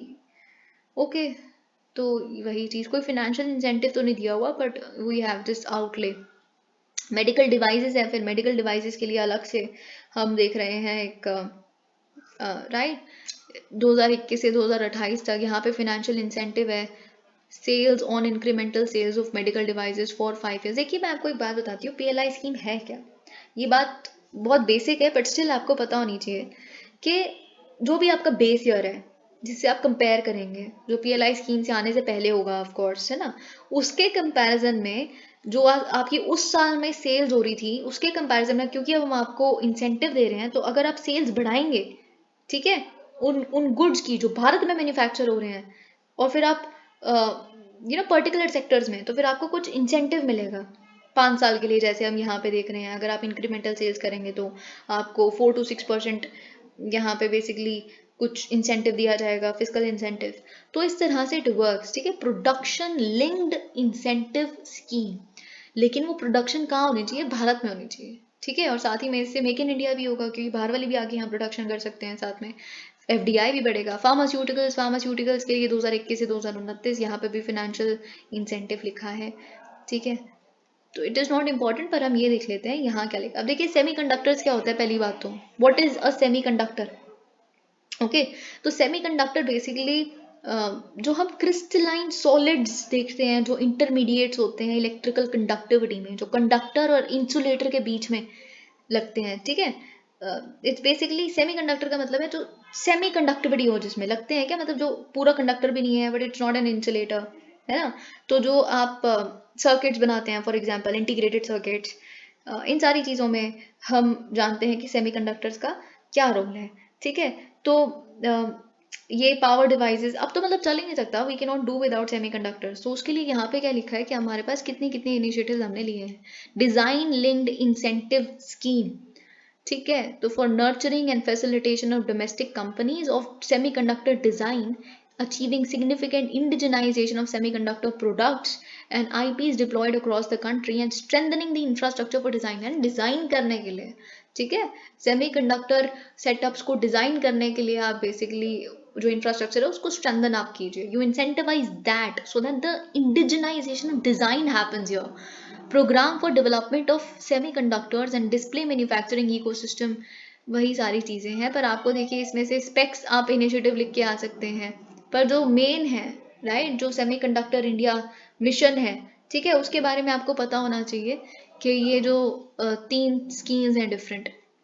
एक है modified scheme for setting up of semiconductor fabs in India, जिसमें क्या होगा, लार्ज इन्वेस्टमेंट्स को अट्रैक्ट करने की कोशिश की जाएंगी ताकि वो भारत में सेमीकंडक्टर वेफर फैब्रिकेशन फैसिलिटीज़ को इस्टेब्लिश करें, ठीक है, ताकि जो भारत का इलेक्ट्रॉनिक मैन्युफैक्चरिंग इकोसिस्टम है वो बूस्ट हो। We have trusted value chain. इसमें क्या है कि जैसे आप यहाँ पे देख सकते हैं 50% ऑफ जो फर्म का जो केपेक्स है, कैपिटल एक्सपेंडिचर है, 50% तक का यहाँ पे फिजिकल सपोर्ट मिलता है, ठीक है। तो ये चीज़ आपको पता होनी चाहिए। और साथ ही में up to 2.5% scheme outlay research and development जो सपोर्ट है, अप टू 2.5% स्कीम आउटले यहाँ जाता है। फिर अगर हम देखें setting up of display fabs, modified scheme for setting up of display fabs, तो इसमें क्या है, इन्वेस्टमेंट्स आपने जो TFT LCD है या फिर इस तरह के जो डिस्प्ले पैनल्स हैं जो भारत में बने, इसके लिए आप you sort of attract them. तो इसमें भी 50% ऑफ द प्रोजेक्ट कॉस्ट या फर्म का केपेक्स जो है इसके लिए दिया जाता है, अप टू 2.5% स्कीम का आउटले रिसर्च में जाएगा, ठीक है। Setting up of compound semiconductor, silicon photonics, sensors fab and semiconductor ATMP and OSAT facilities. तो यहाँ पे जो होता है अगैन, यहाँ पे 50% ऑफ फर्म्स केपेक्स, और साथ ही में 2.5% ऑफ द स्कीम्स आउटले। पहले 30% था यहाँ पे, अब 50% हो गया है, ठीक है। तो ये आपको याद रखना है। अब ये सारी चीज़ें तो आपको याद ही रखनी पड़ेंगी, इसमें कुछ आपको बताया नहीं जा सकता। पर फार्मा के केस में अगर हम देखें क्या क्या यहाँ पे लिखा है कि हम रैंक करते हैं 3rd worldwide in production terms, production of products by volume, volume sorry, और अगर हम 14th स्टैंड करते हैं बाय वैल्यू, तो थर्ड है हम वॉल्यूम के टर्म्स में जितना हम प्रोड्यूस कर रहे हैं। ऑफ कोर्स भारत इतना बड़ा है, डिमांड इतनी ज़्यादा है, जितनी प्रोडक्शन होगी वॉल्यूम में तो बड़ी होगी हमेशा, लेकिन वैल्यू के टर्म्स में 14th पे आते हैं। Largest provider of generic medicine globally, प्रधानमंत्री भारतीय जन औषधि परियोजना इसका एक एग्जाम्पल है। हम 20% शेयर ऑक्यूपाई करते हैं ग्लोबल सप्लाई में बाय वॉल्यूम। अगर हम जेनेरिक मेडिसिन यानी कि बाकी जो कॉम्प्लेक्स कॉम्पोजिशन जो है, केमिकल कॉम्पोजिशन ड्रग्स की, उसका अगर हम जेनेरिक यहाँ पे जो सॉल्ट्स बना के बेसिकली जो बेचते हैं और अफ्रीका वगैरह जैसी कंट्रीज को एक्सपोर्ट भी करते हैं, ठीक है, जिसके लिए हमें क्रिटिसिज्म भी मिलता है। FDI inflows have increased fourfold over 5 years। तो एफडीआई इनफ्लोज 4 गुना से ज़्यादा बढ़े हैं पिछले 5 सालों में, इसमें हमने देखा है फार्मा में। लेकिन फिर भी फार्मा अभी भी एफडीआई में बहुत अच्छा नहीं कर रहा, हमने अभी देखा है सबसे ज़्यादा कंप्यूटर हार्डवेयर सॉफ्टवेयर, फिर उसके बाद IT services and all. Strengthening the pharmaceutical industry scheme, SPI scheme क्या करने की कोशिश करता है, जो एग्जिस्टिंग इंफ्रास्ट्रक्चर फैसिलिटीज़ हैं उनको स्ट्रेंथन करने की कोशिश करता है, फाइनेंशियल असिस्टेंस देता है फार्मा क्लस्टर्स को। फार्मा क्लस्टर्स या किसी भी तरह का क्लस्टर हो, या पार्क हो, या फूड प्रोसेसिंग इंडस्ट्रीज पार्क्स हो, कुछ भी हो, जैसे टेक्सटाइल पार्क्स है, तो उसमें क्या होता है इन तरह के क्लस्टर्स में एक ही जगह पे, जैसे कि डिफरेंट स्कैटर्ड, कोई एक सिटी में दूसरी स्टेट में अलग अलग बसे हुए हैं, तो उसमें क्या होगा, यहाँ भी आपको उस तरह की फैसिलिटी प्रोवाइड करनी है, वहाँ भी इस तरह से वाटर अवेलेबिलिटी देनी है। तो ऐसे आप क्या कीजिए, एक ही जगह पे आपने कॉरिडोर बना दिया है, एक ही जगह पे आपने स्पेशल जोन्स बना दिए जहाँ पे सब कुछ है, बड़े सारी फार्मा मैन्युफैक्चरिंग कंपनीज वहीं पे हैं, क्योंकि बल्क में एक ही जगह पे सारी इंफ्रास्ट्रक्चर फैसिलिटीज वहाँ पे हैं पास में आपके, ठीक है। तो ये यहाँ पे होने की कोशिश हो रही है। Upgrades the production facilities of MSMEs to meet national international regulatory standards, promotes knowledge and awareness. अब ऑटोमोबाइल मार्केट को अगर हम देखें तो हम थर्ड लार्जेस्ट ऑटोमोबाइल मार्केट है, यानी कि डिमांड यहाँ पे सबसे ज़्यादा है, ठीक है, third largest. In 2021 India was the largest manufacturer, बहुत इंपॉर्टेंट, हम लार्जेस्ट मैन्युफैक्चरर थे 2021 में 2 व्हीलर के और 3 व्हीलर व्हीकल्स के, ठीक है, और वर्ल्ड के 4th लार्जेस्ट मैन्युफैक्चरर थे किस टर्म्स में, पैसेंजर कार्स के टर्म्स में। डोमेस्टिक ईवी मार्केट कहाँ पे है हमारी, we are expected to grow at a compound annual growth rate of 49% between 2022 and 2030। लेकिन कुछ चैलेंजेस हैं, चैलेंजेस ये हैं कि बोरोइंग कॉस्ट बहुत ज़्यादा है, ग्लोबल डिमांड इतनी है नहीं, और साथ ही में जो increase in long term third party vehicle insurance premiums बहुत ज़्यादा हैं, तो that also sort of acts as a constraint. India's prospect as a key player in global value chain. अब देखिए क्या है कि बहुत सारे क्राइसिस आए एक के बाद एक। पहले यूएस चाइना ट्रेड वॉर आ गया, बार बार जो चाइना है वो अपनी करेंसी मैनिपुलेट करी जा रहा था, डेप्रिशिएट करी जा रहा था, और आप जानते हैं कि डेप्रिसिएशन से क्या होता है, जब आप अपनी करेंसी को डेप्रिशिएट करते हैं तो आपके एक्सपोर्ट्स फेवरेबल बन जाते हैं, जो चाइना के साथ हो रहा था। Trump was very angry about it, so US China trade war छिड़ गई। फिर आया पैंडेमिक, फिर आया रशिया यूक्रेन कॉन्फ्लिक्ट, ठीक है, तो ये कहीं ना कहीं सप्लाई चेन शॉक्स थे, ओके। और फिर उसके बाद लेकिन इंडिया ने कुछ स्टेप्स लिए हुए थे जिसने हमें फर्म स्टैंड करने के लिए सक्षम बनाया, जैसे make in India 2.0 and PLI scheme बहुत इंपॉर्टेंट है आपके लिए, मेक इन इंडिया। अब देखिए यहाँ पे आप देख सकते हैं कि 24 सब सेक्टर्स हैं मेक इन इंडिया 2.0 में, लेकिन 24 सब सेक्टर्स तो हैं, लेकिन 27 एक्चुअल सेक्टर्स हैं जो मेक इन इंडिया 2.0 के तहत आते हैं। और पीएलआई में I think production linked incentive scheme में आई थिंक 14 है, ठीक है। तो देखिए मेक इन इंडिया की अगर हम बात करें तो आप जानते हैं कि 2014 में इसे लॉन्च किया गया था। इसमें बेसिकली क्यों, ऑब्जेक्टिव क्या था कि हम इन्वेस्टमेंट को फैसिलिटेट करेंगे, इनोवेशन को फॉस्टर करेंगे, हम बेस्ट मैन्युफैक्चरिंग इंफ्रास्ट्रक्चर यहाँ लेके आएंगे, ईज ऑफ डूइंग बिजनेस बढ़ाएंगे, स्किल डेवलपमेंट बढ़ाएंगे, ये सारे हमारे ब्रॉड ऑब्जेक्टिव्स थे, आप जानते हैं, ठीक है। लेकिन अगर हम अब देखें मेक इन इंडिया 2.0, इसके तहत 27 सेक्टर्स हैं जिसमें हम फोकस्ड हैं। जैसे इसमें कुछ में, जैसे आप यहाँ पे देख सकते हैं, अगर आपके प्रीलिम्स में आए कि मेक इन इंडिया 2.0 में ओनली मैन्युफैक्चरिंग सेक्टर है, नो सर्विसेज सेक्टर, गलत। 15 उसमें मैन्युफैक्चरिंग सेक्टर है, 12 उसमें सर्विसेज सेक्टर है, ये आपको याद रखना है, ठीक है। तो अगर मैन्युफैक्चरिंग सेक्टर आपको थोड़ा पता हो शिपिंग के बारे में, railways, construction, renewable energy, aerospace, defence, biotechnology, capital goods, textiles, ये सब कुछ मैन्युफैक्चरिंग में। सर्विसेज में क्या क्या है, medical value travel, audio visual services, legal services, ये सब कुछ मेक इन इंडिया 2.0 के सर्विसेज सेक्टर्स में आता है, ठीक है। तो अगर एक और फैक्ट आपको जो याद रखना है कि ज़्यादा मैन्युफैक्चरिंग सेक्टर्स हैं, कम सर्विसेज सेक्टर्स हैं, पर तीन ही को तो डिफरेंस है। तो ये चीज़, तो ये हो गए 27 सेक्टर्स। लेकिन देखिए मेक इन इंडिया 2.0 क्या है एक्चुअल में, okay, why make in India 2.0। तो हमारा टारगेट ये है कि हम जो मैन्युफैक्चरिंग सेक्टर की ग्रोथ है वो 12 से basically 14% per annum medium term में अटेन कर लें, ठीक है।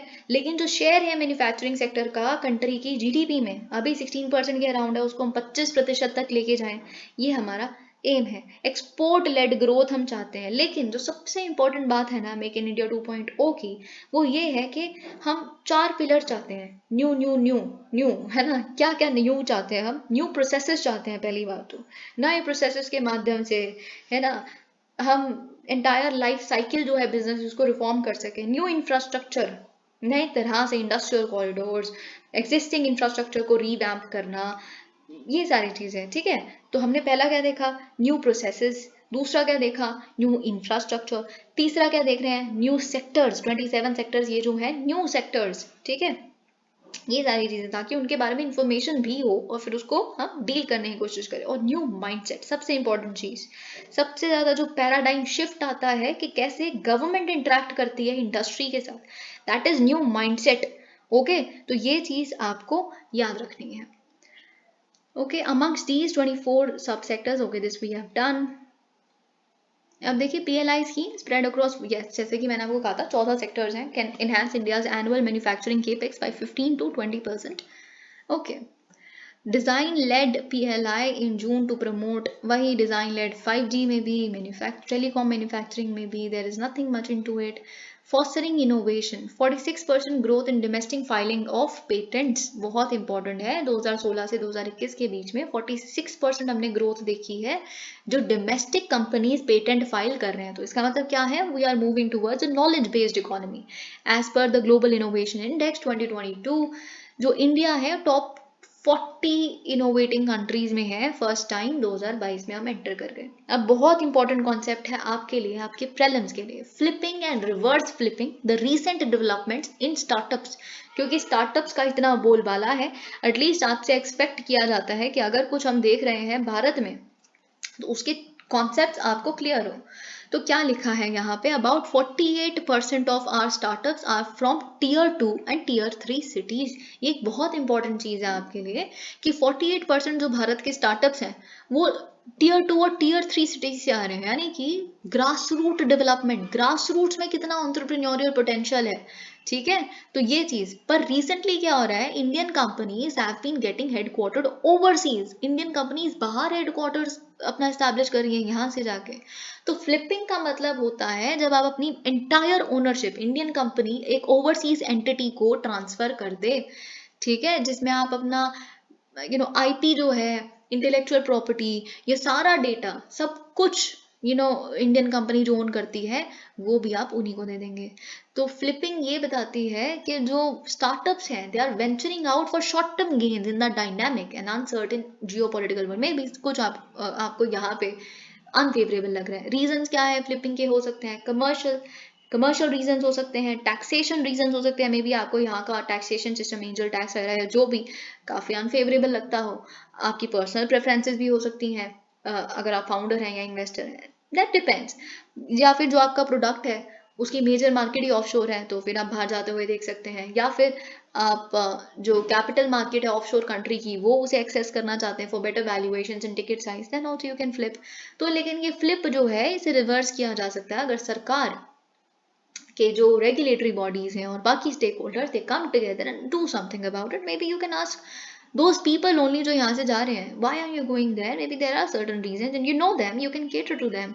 Structural reforms enhancing ease of doing business, make in India लिखेंगे, ease of doing business लिखेंगे, रिपोर्ट लिख देना वर्ल्ड बैंक की, वहाँ पे रैंक लिख देना। DPIIT's Business Reform Action Plan 2020 5th edition, जहाँ पे हम स्टेट की और यूटी के जो रिफॉर्म्स हैं वो इम्प्लीमेंट देम, ठीक है। Industry and India and industry 4.0। तो देखिए भारत में इतना इंटरनेट पेनिट्रेशन हो चुका है, इतना मोबाइल फोन सबके हाथ में है, everything is like sky rocketed, है ना। और फिर हम उसमें सेल्फ रिलायंस सेमीकंडक्टर टेक्नोलॉजी में, प्रोडक्शन में, अभी डीएलआई स्कीम हमने देखी, फैब्स फैसिलिटेशन, सब कुछ हमने देखा. सो this is also happening. Industry 4.0 का ही पार्ट है और किस लिए चल रहे हैं सब कुछ. ठीक है. इंडस्ट्री 4.0 हम अगले चैप्टर में बहुत डिटेल में देखेंगे, डू नॉट वरी. ठीक है. तो लेकिन फिर भी गवर्नमेंट के कुछ स्टेप्स अगर यहाँ पे लिखे हैं तो पहले तो आप यही लिख दीजिए, क्योंकि डिजिटल इंडिया, फिर उसके बाद इंटरनेट पेनिट्रेशन इतना हो गया है, मोबाइल फोन यूजर्स बहुत ज़्यादा है, सब्सक्राइबर्स बहुत ज़्यादा है, फिर उसके बाद सेमीकंडक्टर टेक्नोलॉजी में भी हम काफ़ी सेल्फ रिलायंस की तरफ पुश देख रहे हैं. ये सब कुछ लिखेंगे. फिर उसके बाद गवर्नमेंट ने स्टेप्स लिए हैं कुछ. Samarth smart advanced manufacturing and rapid transformation hubs Udyog Bharat 4.0 under ministry of. अब ये बहुत इंपॉर्टेंट है आपके लिए कि जो समर्थ है, ठीक है, समर्थ उद्योग भारत 4.0, ये किसके अंडर आता होगा? Ministry of heavy industries and public enterprises के अंडर आता है. ठीक है. ये क्या करता है? इंडियन मैन्युफैक्चरिंग यूनिट्स को टेक्नोलॉजिकल सॉल्यूशंस, अवेयरनेस प्रोग्राम्स के थ्रू, डेमोन्स्ट्रेशंस के थ्रू प्रोवाइड करने की कोशिश करता है. अब देखिए, समर्थ उद्योग भारत 4.0 एक भारत का बेसिकली और हमारे डिपार्टमेंट ऑफ हैवी इंडस्ट्री का इंडस्ट्री 4.0 इनिशिएटिव है. एक स्कीम है मिनिस्ट्री ऑफ हैवी इंडस्ट्रीज की जिसका नाम है enhancement of competitiveness in Indian capital goods sector, और आई थिंक आप इसे जानते होंगे, जिसे नोटिफाई किया गया था 2014 में इस स्कीम को, ताकि टेक्नोलॉजिकल डेवलपमेंट और इंफ्रास्ट्रक्चर क्रिएशन हो सके इस सेक्टर में. ओके. उसी के तहत ये समर्थ उद्योग भारत 4.0 आया है. तो ये चीज आपको पता होनी चाहिए ताकि स्मार्ट मैन्युफैक्चरिंग डेमोन्स्ट्रेट की जा सके. कॉमन इंजीनियरिंग फैसिलिटी सेंटर भी हमने प्रोवाइड किया है. Centre for fourth industrial revolution in India in 2018. There is nothing much into it. ठीक है. अगर देखिए, फिर भी मैं आपको ब्रीफली बताऊं इंडस्ट्री 4.0 क्या है. ओके. इंडस्ट्री 4.0 जैसे हम फोर्थ इंडस्ट्रियल रेवोल्यूशन, पहली बात तो आपको पिछले सारे इंडस्ट्रियल रेवोल्यूशंस पता होंगे. ठीक है. 1.0, 2.0, 3.0. तो 1.0 क्या था? जिसमें मैकेनाइजेशन, स्टीम पावर, आपको अगर याद हो, ये हम उस इंडस्ट्रियल रेवोल्यूशन की बात करें जो ब्रिटिशर्स ने किया था. ठीक है. तो स्टीम पावर, वीविंग, है ना, इस तरह की चीजें. तो जब हमने चीज़ों को मैकेनाइज, लेबर के बजाय मैकेनाइज करना शुरू किया, स्टीम पावर यूज़ की, वो 1.0 था. 2.0 क्या था? हमने उसी को मास प्रोडक्शन तक लेके गए, हम उसी तरह की प्रोडक्शन को, असेंबली लाइंस बनाई, इलेक्ट्रिकल एनर्जी हम यहाँ पे लेके आए. 3.0 क्या था? ऑटोमेशन, कंप्यूटर्स, इलेक्ट्रॉनिक्स, ये था 3.0. फिर आप कहेंगे 4.0 और 3.0 में डिफरेंस क्या है? तो 4.0 में और 3.0 में सबसे बड़ा डिफरेंस है कि ये बात करता है 4.0 cyber physical transformation of manufacturing की. ठीक है. जिसमें हम इंटरनेट ऑफ थिंग्स देखते हैं, क्लाउड कंप्यूटिंग देखते हैं, कॉग्निटिव कंप्यूटिंग देखते हैं. तो बेसिकली क्या है? Cyber physical systems. ठीक है. साइबर फिजिकल सिस्टम मतलब आप फिजिकल में साइबर का कंपोनेंट घुसा दीजिए, यानी कि सेंसिंग, कंप्यूटेशन, या फिर इस तरह की जो चीज़ें हैं वो फिजिकल ऑब्जेक्ट्स और इंफ्रास्ट्रक्चर में जब इंड्यूस की जाती हैं, when you connect internet and other artificial intelligence और उस तरह का स्टफ आप फिजिकल चीज़ों के साथ जब इंटीग्रेट कर देते हैं, तो हमें मिलता है 4.0, यानी कि साइबर फिजिकल सिस्टम्स. तो ये चीज़ आपको, जैसे अगर हम एग्जांपल देखें, रोबोट्स या फिर इंटेलिजेंट बिल्डिंग्स, इंटेलिजेंट कार्स, इस तरह की चीज़ें जो हम देखते हैं, या फिर इम्प्लांटेबल मेडिकल डिवाइसेस, ये सारे हम क्या है? साइबर फिजिकल सिस्टम्स के एग्जांपल हैं. ओके. तो ये चीज़ आपको याद रखनी है. अब हम क्वेश्चन सॉल्व कर लेते हैं. नेक्स्ट चैप्टर तो बहुत छोटा है इसके कंपैरिजन में. तो ये सारे बजट में लिखा है कि हमने बजट में भी क्या किया है. रेलवेज में हमने, क्योंकि इंडस्ट्री की बात हो रही, तो हाईएस्ट एवर आउटले दिया है. ठीक है. 2.40 लाख करोड़. इफेक्टिव केपेक्स जानते हैं आपके, it has been budgeted at 4.5% of GDP. Logistics में हम नेशनल लॉजिस्टिक्स पॉलिसी भी तो आई है. तो ये सारी चीज़ें. Okay. Green mobility and basic customs duty हमने रिड्यूस कर दी है on open cells of TV panels to 2.5. Okay. Lab grown diamonds हमने, जो बेसिक कस्टम्स ड्यूटी थी सीड्स पे, ये सब कुछ हम, जो बेसिक कस्टम ड्यूटी वगैरह सब कुछ हम डिस्कस कर चुके हैं चैप्टर 3 में. ठीक है. तो सीड्स जो है आर्टिफिशियल डायमंड्स है ना, ये तो इसकी मैन्युफैक्चरिंग में जो यूज़ होते हैं उस पर नलीफाई, ज़ीरो कर दिया गया है 5%, ताकि हम डिमांड जो है डायमंड इंडस्ट्री की उसे केटर कर सके. अब ये बहुत इंपॉर्टेंट है. अब हम देख लेते हैं यहाँ क्या लिखा है. Champions the single window grievance redressal portal has been released by, ठीक है, मिनिस्ट्री ऑफ एमएसएमई, क्योंकि रेलवे नहीं है, पावर नहीं है, एमएसएमई है, हमें पता है. Consider the following statements regarding ramp scheme. Okay. It is a World Bank supported scheme. Yes, it is. Okay, and it aims at improving of MSMEs to improving access of MSMEs to market, credit, technology upgradation, address. Yes, it is. तो मतलब C answer है. ठीक है. और अगर हम देखें इन the context of startup ecosystem in India, the term flipping refers to process of transferring the entire ownership of an Indian company to an overseas company. Yes. ठीक है. अगर हम देखें, India is ranked third worldwide in the production of pharma products by value. Globally, India has a share of 20% in generic medicines by volume. That's true. तो 2 तो सही है. ठीक है. अब हम फार्मा प्रोडक्ट्स में this I will have to check again कि थर्ड है या बाय वॉल्यूम में कहाँ पे आते हैं. Let me just check. ये रहा. तो हम थर्ड है worldwide in terms of volume and 14 by value है. ये चीज़ हमने भी देखी थी. ठीक है. So let's go back to that page again.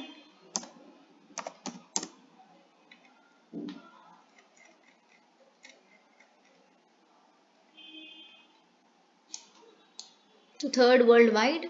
Okay, नहीं वैल्यू लिखा है तो ये गलत है. तो हम वॉल्यूम के टर्म्स में थर्ड पे हैं और वैल्यू के टर्म्स में 14th में है. तो सिर्फ 2 आंसर है. ठीक है. बी.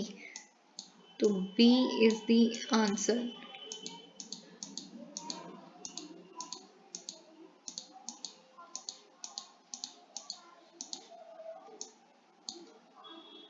ओके, अब लास्ट हम देख लेते हैं विद रेफरेंस टू. अब ये बहुत इंपॉर्टेंट है क्योंकि इसमें जो एफडीआई पॉलिसी के बारे में मैं आपसे बात करी थी, शायद वही क्वेश्चंस हैं सारे. 100% FDI under automatic route is permitted for the sale of coal and coal mining activities.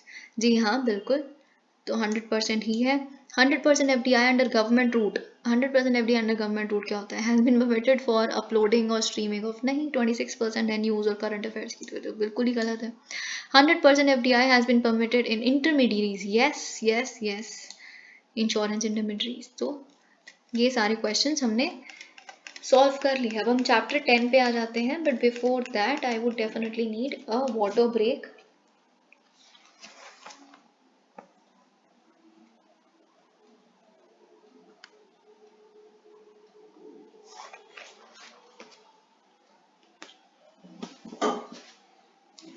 Services source of strength.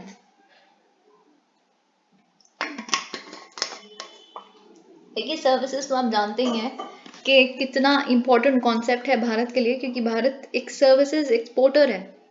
और आप जानते हैं जो हमारा करंट अकाउंट डेफिसिट है उसमें सर्विसेज हमें बार बार बचा लेता है. और पिछले कुछ समय तक तो हम अपने करंट अकाउंट डेफिसिट को जो सर्विसेज सरप्लस थे वहां से उसको बेसिकली कॉम्पनसेट किया करते थे. ठीक है. जो मैन्युफैक्चरिंग गुड्स का हमारा या मर्चेंडाइज एक्सपोर्ट्स में डेफिसिट होता था वो हम सर्विसेज से ओवरकम कर लेते थे. ठीक है. तो इसलिए services is of course very important. Services sector witnessed a Swift rebound in 2022 driven by देखिए, हमने एक बहुत ही रीबाउंड देखा 2022 में. क्यों ऐसा हो पाया सर्विसेज सेक्टर में? क्योंकि डिमांड बढ़ गई. Ease of mobility restriction. अब आप जानते हैं सर्विसेज में जैसे प्रोफेशनल्स हैं, डॉक्टर्स अगर बाहर जाके कुछ सर्विस प्रोवाइड कर रहे हैं तो क्या कर रहे हैं? हम अपनी सर्विस एक्सपोर्ट कर रहे हैं. प्रोफेशनल्स जो हैं वो भी सर्विसेज ही प्रोवाइड करते हैं ना, डॉक्टर्स, टीचर्स, हेल्थ, एजुकेशन, है ना. तो फिर जब मोबिलिटी रिस्ट्रिक्शंस हट गई, आप लॉकडाउन हट गए, जा सकते हैं इधर उधर, तो वो भी एक अच्छी चीज़ हो गई हमारे लिए. Near universal vaccination coverage. Of course vaccination medical services यहाँ पे हमने देखी. हेल्थ केयर वर्कर्स भी यहाँ पे थे. और फिर उसके बाद प्री एम्प्टिव गवर्नमेंट इंटरवेंशन. और फिर ऑफ कोर्स सरकार ने तो बहुत कुछ किया ही है. अगर हम देखें कि high frequency indicator services sector के क्या हैं, तो जो PMI सर्विसेज को अगर हम देखें तो ये भी एक्सपेंशनरी जोन में ही है. It expanded to 58.5 in December 2022. Bank credit year on year growth देखा है हमने 21.3%. लोन्स काफ़ी मिल रहे हैं. अब डिमांड है तभी तो मिल रहे हैं ना सर्विसेज सेक्टर को लोन. अगर हम हॉस्पिटैलिटी सेक्टर देखें, टूरिज्म देखें, so they are recovering. FDI in services. अगर हम सर्विसेज की FDI की बात करें तो आप देखिए कुछ रिपोर्ट्स पढ़िएगा. World investment report 2022 of UNCTAD. Basically जो वर्ल्ड इन्वेस्टमेंट रिपोर्ट है अंकटाड की, उसमें India is the 7th largest recipient of FDI in the top 20 host countries in 2021, तो ये आपको याद रखना है। हाईएस्ट एवर एफडीआई इनफ्लोज ये हमने 2022 में देखे हैं of US dollar 84.8 billion. Initiatives promoted FDI in, अब देखिए वही सारी 100% FDI हमने अलाउ की हुई है टेलीकम्युनिकेशन सर्विसेज में, okay, including all services and infrastructure providers. FDI ceiling insurance companies, जैसा कि मैं आपको बता रही थी 49% से insurance, financial services, insurance services, सब कुछ सर्विसेज हैं, ठीक है, बैंकिंग सर्विसेज। तो I hope you understand my point. तो FDI ceiling was raised insurance companies में 49 से 74% पे चली गई है, which is of course a government measure. आप ये गवर्नमेंट के मेजर में ही लिखेंगे। 20% फॉरेन इन्वेस्टमेंट इन LIC also. Okay, services trade, तो यहाँ पे इट सरपास, तो सर्विसेज का जो ट्रेड है प्री पैंडेमिक पीक से भी ज़्यादा बढ़ चुका है, हमने उसको भी सरपास कर दिया है सेकेंड क्वार्टर ऑफ 2022 में। Financial and ICT services are resilient, construction services and container shipping fell. Okay, तो बेसिकली जो कंस्ट्रक्शन सर्विसेज थी और कंटेनर शिपिंग, ये कॉन्ट्रैक्ट हमने यहाँ पे कॉन्ट्रैक्शन देखा है। सॉफ्टवेयर एक्सपोर्ट्स रेजिलिएंट थे, ओके, लेकिन सबसे ज़्यादा ट्रांसपोर्ट और ट्रेवल एक्सपोर्ट्स सबसे ज़्यादा इम्पैक्ट हुए हैं, और ये हम जानते हैं। India is among the top 10 services exporting countries in 2021। You have to remember this कि हम टॉप 10 सर्विसेज एक्सपोर्टिंग कंट्रीज में से आते हैं 2021 के डेटा को अगर हम देखें। Having increase its share in world commercial services exports from 3% in 2015 to 4% in 2021. Although 1% का increase है, but 1% is also huge. Okay. तो यहाँ पे अगर हम देखें, as per the first advance estimates of 2023, जो ग्रॉस वैल्यू एडेड ग्रोथ हुई है सर्विसेज सेक्टर में, वो क्यों होगी? It will be driven by what factors? Contact intensive sectors बहुत इंपॉर्टेंट है। कॉन्टैक्ट इंटेंसिव सेक्टर्स, जैसे हम कहते हैं labour intensive sectors, capital intensive sectors, जो बड़ी बड़ी फैक्ट्रीज हैं, they are capital intensive. Handicraft है वो, या फिर पैकेजिंग, लेबलिंग, ये लेबर इंटेंसिव सेक्टर्स हैं। तो कॉन्टैक्ट इंटेंसिव मतलब जिसमें लोगों ने कॉन्टैक्ट में बहुत आना, जैसे टूरिज्म में आप बाहर जाएंगे, गाइड होंगे, बाहर जाए बिना तो आप टूरिज्म नहीं कर सकते, घर पे बैठ के कौन सा फोन टूरिज्म करेंगे, ठीक है। तो retail trade, hotel, entertainment, recreation, इन सब में ये these are contact intensive sectors. तो इसी के थ्रू हम बेसिकली यहाँ पे GVA ग्रोथ देखेंगे। Performance of sub sectors, tourism very important, tourism पे there will be a question in tourism, on tourism for sure आपको एक क्वेश्चन मिलेगा टूरिज्म पे, ओके, प्रिपेयर करके जाएगा। ऑल्दो सर्विसेज एक्सपोर्ट्स के माध्यम से नहीं होगा, वो जो टूरिज्म होगा उसमें आपको थोड़ा बहुत एलिमेंट ये लिख सकते हैं, लेकिन वो GS1 के परस्पेक्टिव से होगा tourism, because a lot is being heard about tourism lately. World tourism barometer very important, कौन छापता है इसको? United Nations world tourism Organization, UNWTO, okay, तो ये चीज, नॉट वो वाला WTO, ठीक है। तो United Nations world tourism Organization जो है वो एक बेसिकली वर्ल्ड टूरिज्म बारोमीटर निकालती है, तो उसके हिसाब से इंटरनेशनल टूरिज्म ने रोबस्ट परफॉर्मेंस दिखाई है जनवरी से सितंबर के बीच में 2022 में। क्यों ऐसा हो पाया? Strong demand, improved confidence level, lifting और रिस्ट्रिक्शन। सबने मालदीव जाना ही जाना था घूमने, ठीक है। Medical tourism, medical tourism 10th out of top 46 India ने रैंक किया है मेडिकल टूरिज्म में। टॉप 46 में से हम 10th पे आते हैं, top 46 countries in the world में, अगर हम मेडिकल टूरिज्म इंडेक्स के हिसाब से जाएं तो, ओके, जो रिलीज करता है medical tourism association, okay, very important. अभी हम देखेंगे कि मेडिकल टूरिज्म यहाँ पे हम देख लेते हैं कि क्यों इंडिया में प्रमोट होता है बहुत ज़्यादा। पहली बात तो यहाँ पे वर्ल्ड क्लास हॉस्पिटल्स हैं, स्किल्ड मेडिकल प्रोफेशनल्स। जब देखिए आप US चले जाइए, US में you will find a lot of doctors जो इंडियंस हैं, ठीक है। तो वी आर वेरी रिलायबल अगर हम मेडिकल प्रोफेशनल्स की बात करें। सो अगर हम इंडिया की बात करें तो वर्ल्ड क्लास हॉस्पिटल्स हैं यहाँ पे, स्किल्ड मेडिकल प्रोफेशनल्स हैं, okay, superior quality health care है, लो ट्रीटमेंट कॉस्ट काफ़ी अगर हम बाकी कंट्रीज में कंपेयर करें, लेकिन फिर भी ऑफ कोर्स क्वालिटी है। Credibility in alternative systems of medicine, increased global demand. अब देखिए क्या है ना कि सिर्फ इन्हीं तरह के जो हार्ड आप कहते हैं मेडिकल डिवाइसेस, उन्हीं की डिमांड नहीं है, बल्कि जो बाकी मेडिकल सर्विसेज हैं जैसे योगा, मेडिटेशन, तो ये सब कुछ आप जानते हैं कि ऋषिकेश में कितना ज़्यादा मेडिकल टूरिज्म हम देखते हैं, योगा और मेडिटेशन के लिए, हीलिंग थेरेपीज, ये सब कुछ, ठीक है, जिसमें ऑफ कोर्स इंडिया का काफ़ी पोटेंशियल है। अगर हम यहाँ पे देखें टूरिज्म सेक्टर को बूस्ट करने के लिए Nidhi, national integrated database of hospitality industries में क्या होता है कि जो अकोमोडेशन यूनिट्स हैं, कहाँ कहाँ पे रुक सकते हैं लोग कंट्री में, होटल्स, बाकी vintage houses and all of that, उसका डेटाबेस, ठीक है। तो ये निधि के में हम स्टोर करते हैं। ओके, नंबर 2 इज साथी, system for assessment, awareness and training for hospitality industry. जब कोविड रेगुलेशंस आई तो उनको सेंसिटाइज करना, सब कुछ उस तरह से उनको अवेयर करवाना कि दिस इज ऑल जो आपको फॉलो करना है इस समय तक, तो ये साथी ने किया।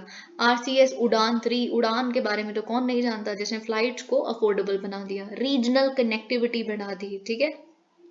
अगर हम देखें सर्विसेज सेक्टर ग्रोथ में, तो देखिए 6.3% पे हम ग्रो कर रहे थे 2019-20 में, -7.8 चले गए, क्योंकि कॉन्टैक्ट इंटेंसिव है ना ये सेक्टर्स। तो 2020-21 की बात करें, पैंडेमिक आ गया, फिर 8.4%, 2021-22 अब हम 9.1% एक्सपेक्ट करते हैं, ठीक है। तो ये चीज़ यहाँ पे लिखी है, लेकिन अगेन यहाँ पे भी अगर हम देखें तो कंसिस्टेंटली तो हम 2019 से नहीं राइज कर रहे, माइनस में गया है। ये चीज़ अपना दिमाग लगाइएगा, क्योंकि आपको ये बात तो पता है सबसे ज़्यादा हिट ही ये सेक्टर हुआ, और कौन हिट हुआ है? मेडिकल टूरिज्म, ये हमने देख लिया। होटल इंडस्ट्री, इम्प्रूवमेंट्स इन ऑक्यूपेंसी रेट। अब देखिए ये बहुत इंपॉर्टेंट यहाँ पे एक चीज़ लिखी है कि हमने इम्प्रूवमेंट देखा है, इंक्रीज देखा है एवरेज रूम रेट में, जिसे हम ARR कहते हैं। एवरेज रूम रेट मतलब कि एक अगर बेसिकली एक जगह है जहाँ पे होटल्स दिए जाते हैं, कितने रूम्स उनके सोल्ड आउट हुए, तो एवरेज रूम रेट, और साथ ही में कितना रेवेन्यू पर अवेलेबल रूम कितना आया, यानी कि एक रूम जो आप बेच रहे हैं उसका रेवेन्यू आपको पिछले लेवल तक मिल रहा है कि नहीं मिल रहा, वो चीज़। तो दोनों में ही हमने इंक्रीज देखा। The occupancy rate has completely recovered, हम प्री पैंडमिक लेवल पे ऑक्यूपेंसी रेट जा चुका है, अकोमोडेशन रेट जा चुका है। Real estate very important, real estate से रिलेटेड हम रेरा से रिलेटेड बहुत सुन रहे हैं न्यूज़पेपर्स में रिसेंटली। और रियल एस्टेट सेक्टर और क्यों इंपॉर्टेंट हो जाता है, क्योंकि जो चाइना है ना, चाइना की GDP का 25% रियल एस्टेट से आता है, लेकिन वहाँ का रियल एस्टेट ही बिल्कुल बर्बाद हो गया है, जिस वजह से हम इकोनॉमी में भी काफ़ी डिक्लाइन देख रहे हैं रिसेंटली। और इसीलिए बहुत लोग कहते हैं कि हमारी रियल एस्टेट में potential and all of that. तो रियल एस्टेट आप प्रिपेयर करिए, बहुत इंपॉर्टेंट है, और यहाँ पे काफ़ी सारी चीज़ें हम देखेंगे अभी। अब देखिए जो रियल एस्टेट सेक्टर है, प्रॉपर्टी वगैरह, ये सब कुछ जो सेक्टर है, of course it suffered lot due to the pandemic, लेकिन आप जानते हैं कि जो रेरा है, यानी कि रियल एस्टेट रेगुलेशन एक्ट 2016 के जो एक्ट है, इसने एक बहुत सिग्निफिकेंट रोल प्ले किया है पोस्ट पैंडेमिक रीबाउंड में। अगर हम रियल एस्टेट सेक्टर की बात करें तो देखिए आपको रेरा एक्ट के बारे में कुछ चीजें पता होनी चाहिए कि रेरा क्या है, ठीक है। तो आप ये जानते हैं इसे 2016 में लाया गया, जैसे ऊपर लिखा था। इन 2017 it came into force. Okay, तो ये क्या करता है, ये होम बायर्स को प्रोटेक्ट करता है। कैसे करेगा कि उनको बेसिकली डूप ना किया जाए, ठीक है। ट्रांसपेरेंसी हो, एफिशिएंसी हो सेल और परचेज में रियल एस्टेट के, ये सारी चीजें रेरा करने की कोशिश करता है। Regulates the real estate sector and also dispute resolution का लिए भी एक एडजुडिकेटिंग बॉडी की तरह एक्ट करता है, ठीक है। तो ये चीज आपको पता होनी चाहिए। इसमें क्या होता है कि जो स्टेट लेवल है, ये बात आपको पता होनी चाहिए कि जो state level regulatory authority, real estate regulatory authority है, वो होनी ही चाहिए, ठीक है। तो जो स्टेट गवर्नमेंट्स हैं उन वही बेसिकली इस तरह की स्टेट लेवल रेरा को एस्टैब्लिश करते हैं, इस बॉडी को, ताकि उनके पास डेटाबेस हो पूरा कि कौन कौन से रियल एस्टेट प्रोजेक्ट चल रहे हैं आपकी स्टेट में। फिर आप उसको वेबसाइट पे पब्लिक व्यूइंग के लिए बेसिकली, ताकि सबको पता हो, ट्रांसपेरेंसी हो ना, उसको पब्लिश कीजिए, ठीक है, ताकि जो प्रमोटर्स हैं, बायर्स हैं, रियल एस्टेट एजेंट्स हैं, उनके इंटरेस्ट प्रोटेक्ट हो सकें, अफोर्डेबल हाउसिंग हो सके, ये सारी चीज़ें। अब आपके लिए ये भी बहुत इंपॉर्टेंट है कि अगर जैसे रेरा मैंने कह दिया एडजुडिकेटिंग अथॉरिटी होती है, ओके, लेकिन क्या अगर इनके हम उससे डिस्प्यूट रेजोल्यूशन से सहमत नहीं है, अगर इसमें हमने कुछ गलत देख लिया, तो हम इनके फिर ऊपर कहाँ जाएं? तो एक रियल एस्टेट एपेलेट ट्राइब्यूनल भी है, जो आप रेरा की अपील कर सकते हैं, जो उनकी डिसीजंस को। तो ये चीज़ भी आपको पता होनी चाहिए। Okay, JLL's 2022 global real estate transparency index में भारत का रियल एस्टेट मार्केट ट्रांसपेरेंसी के टर्म्स में आता है top 10 most improved markets globally, which is great. तो बेसिकली क्या है JLL, अगर आपको पता हो, जोन्स लॉन्ग लसेल इनकॉर्पोरेशन, ठीक है। बेसिकली ये JLL एक रियल एस्टेट आप कह सकते हैं वर्ल्ड की largest and most diverse real estate investment management firm में से एक है, ठीक है, जो इस तरह के इंडेक्स को निकालता है, global real estate transparency index को, ठीक है। तो ये चीज़ हमने यहाँ पे देख ली। ओके, अब देखिए वही चीज़ यहाँ पे लिखी है, सप्लाई चेन डिस्ट्रप्शन, ये तो हम पता नहीं कितनी बारी पढ़ चुके हैं। अगर हम यहाँ देखें global real estate transparency index 2020 से 2022 में चेंजेस कैसे आए हैं, चेंजेस इन स्कोर, ठीक है। तो आप देख सकते हैं कि दुबई यहाँ पे हम नंबर 1 पे देख रहे हैं, है ना। फिर उसके बाद अबू धाबी है, फिर फ्रांस है, चाइना नहीं है, बस इतना याद रखिएगा, यूएस है हमसे आगे, ठीक है। दुबई है, अबू धाबी है, फ्रांस है, नीदरलैंड्स है, यूएस है, जर्मनी, फिर इंडिया है, ठीक है। तो ये चीज़ 1 2 3 4 5 6 7, ओके 7, बेल्जियम, कनाडा, स्पेन, तो चाइना नहीं है, बस इतना तो आपको याद रखना ही है, okay, alright. Investments, institutional investment has increased along with the real estate investment trusts जो establish किए गए हैं, जिसकी वजह से institutional level पे real estate investment हुई है, यानी कि आम जो retail investors हैं वो नहीं, हमारे जैसे personal investors नहीं, institutional investors। formalization in real estate, यहाँ पे model tenancy act है, digitization of land registries हो गया है, market data को भी digitize कर दिया गया है, तो of course we have seen an improvement। Information technology and business process management, IT BPM industry is very important for you, ठीक है। तो यहाँ पे क्या है, information technology and IT and business process management industry में अकॉर्डिंग टू नासकॉम्स रिपोर्ट, नासकॉम की report जो है वो ये कहती है कि इंडिया का जो IT BPM इंडस्ट्री है ये एक्सेप्शनली रेजिलियंट था पैंडेमिक के दौरान। क्यों?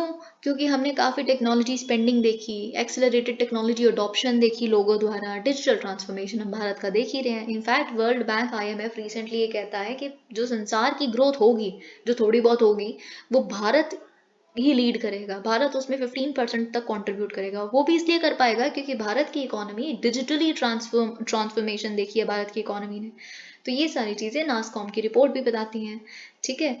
तो employment generation 10% estimated growth in direct employed pool in 2022 with the highest ever net addition to its employ base. तो आप देख सकते हैं IT BPM इंडस्ट्री में हमने कितना ज़्यादा, देखिए IT BPM industry, I think I am looking for it, अगर मुझे यही मिल जाए तो मैं आपको समझा दूँ कि जी हाँ, जैसे आप देख सकते हैं कि क्या होता है IT BPM इंडस्ट्री, उसमें कौन कौन से सब सेक्टर्स होते हैं जो आपको यहाँ से पता चलेंगे, ठीक है। तो जैसे कि आप यहाँ देख रहे हैं IT BPM इंडस्ट्री में क्या क्या लिखा हुआ है, okay, this is IT services. IT services में से सेगमेंट, अगर हम सेगमेंट वाइज ब्रेकअप देखें, रेवेन्यू का कहाँ से आता है, IT सर्विसेज में 51% रेवेन्यू IT सर्विसेज से आ रहा है, ठीक है।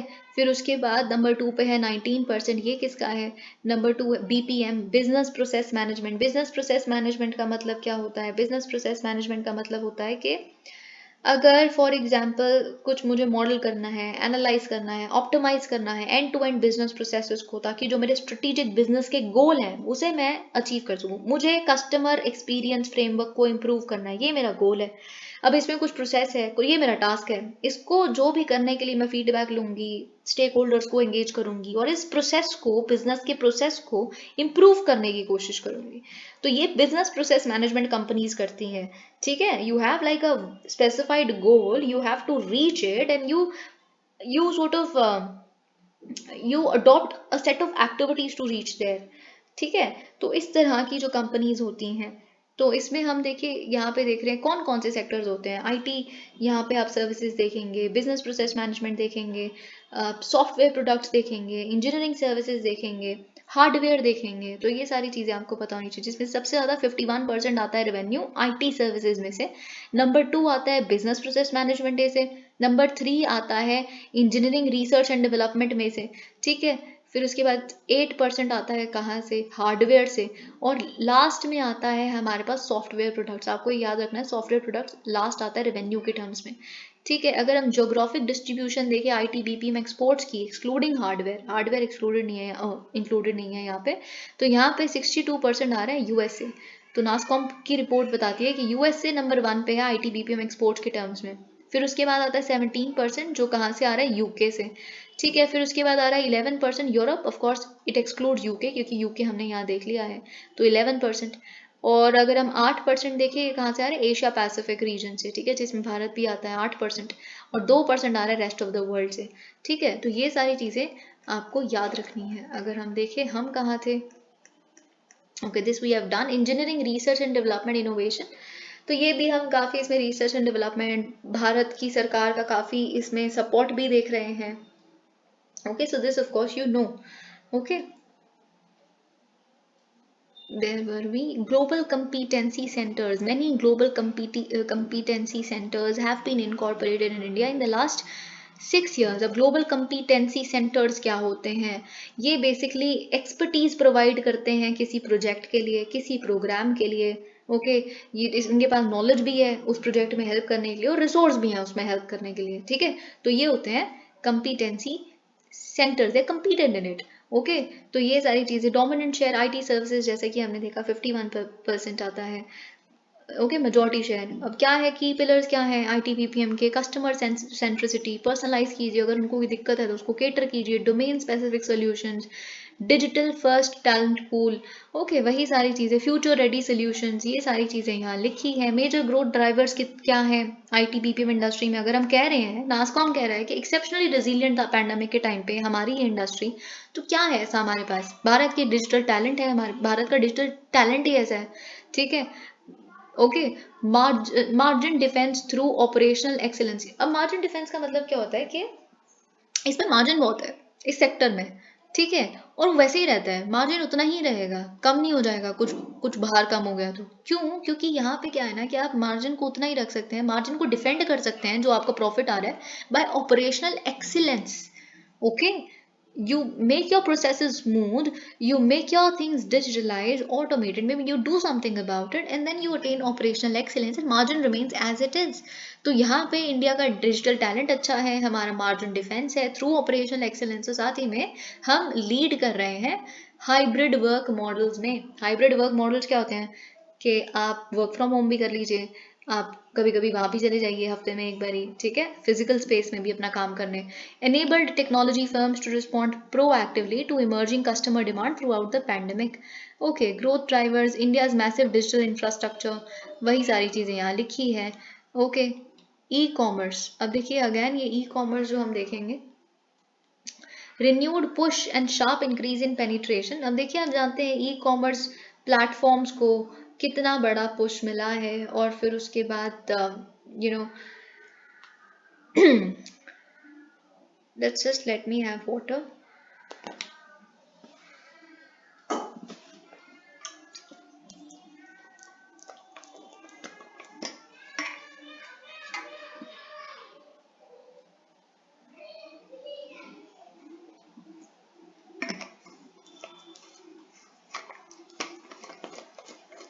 अब देखिए एक रिपोर्ट है, ग्लोबल पेमेंट्स रिपोर्ट.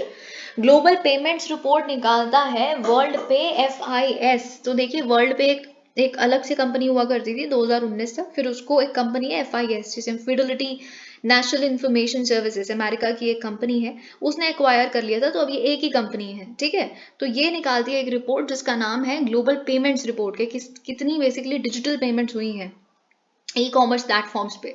तो उससे हमें पता चलता है कि India's e commerce market is projected to post impressive gains and grow at 18% annually through 2025. तो ये इस तरह का स्कोप है यहाँ पे ग्रोथ का. इमर्जिंग सेक्टर क्या है? फैशन है, ग्रोसरी है. अब जानते हैं fashion, lipsticks, this that, nude lipsticks, क्या क्या फैशन की चीज़ें ई कॉमर्स पे सबसे ज़्यादा डिमांड में है. ग्रोसरी सबसे ज़्यादा डिमांड में है, Blinkit. Okay, general merchandise sector would capture nearly 2/3 of Indian e-commerce market by 2027.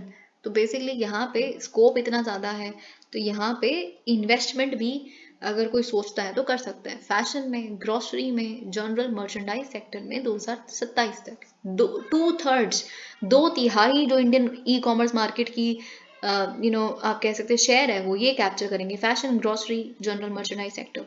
Increased adoption by MSME. तो बहुत सारे ई कॉमर्स प्लेटफॉर्म्स पे MSMEs आ रहे हैं. तो बड़े बड़े ही सिर्फ अब जो सेलर्स हैं वही नहीं है, आप जानते हैं ये तो बहुत सारे लोकल सेलर्स भी हैं, which is good. Okay, government support आप जानते हैं, गवर्नमेंट ई मार्केट प्लेस भी है अब तो, विच इज़ वेरी नाइस. अब गवर्नमेंट ई मार्केट प्लेस पे तो तिहाड़ जेल के जो मफिन्स हैं जो काफ़ी फेमस है, मतलब काफ़ी सालों से, मतलब वहाँ की बेकरी इज़ वेरी फेमस, जो वहाँ के इनमेट्स बनाते हैं जेल में. और फिर वो उसको भी लिंक करने की बातचीत चल रही है गवर्नमेंट ई मार्केट प्लेस से.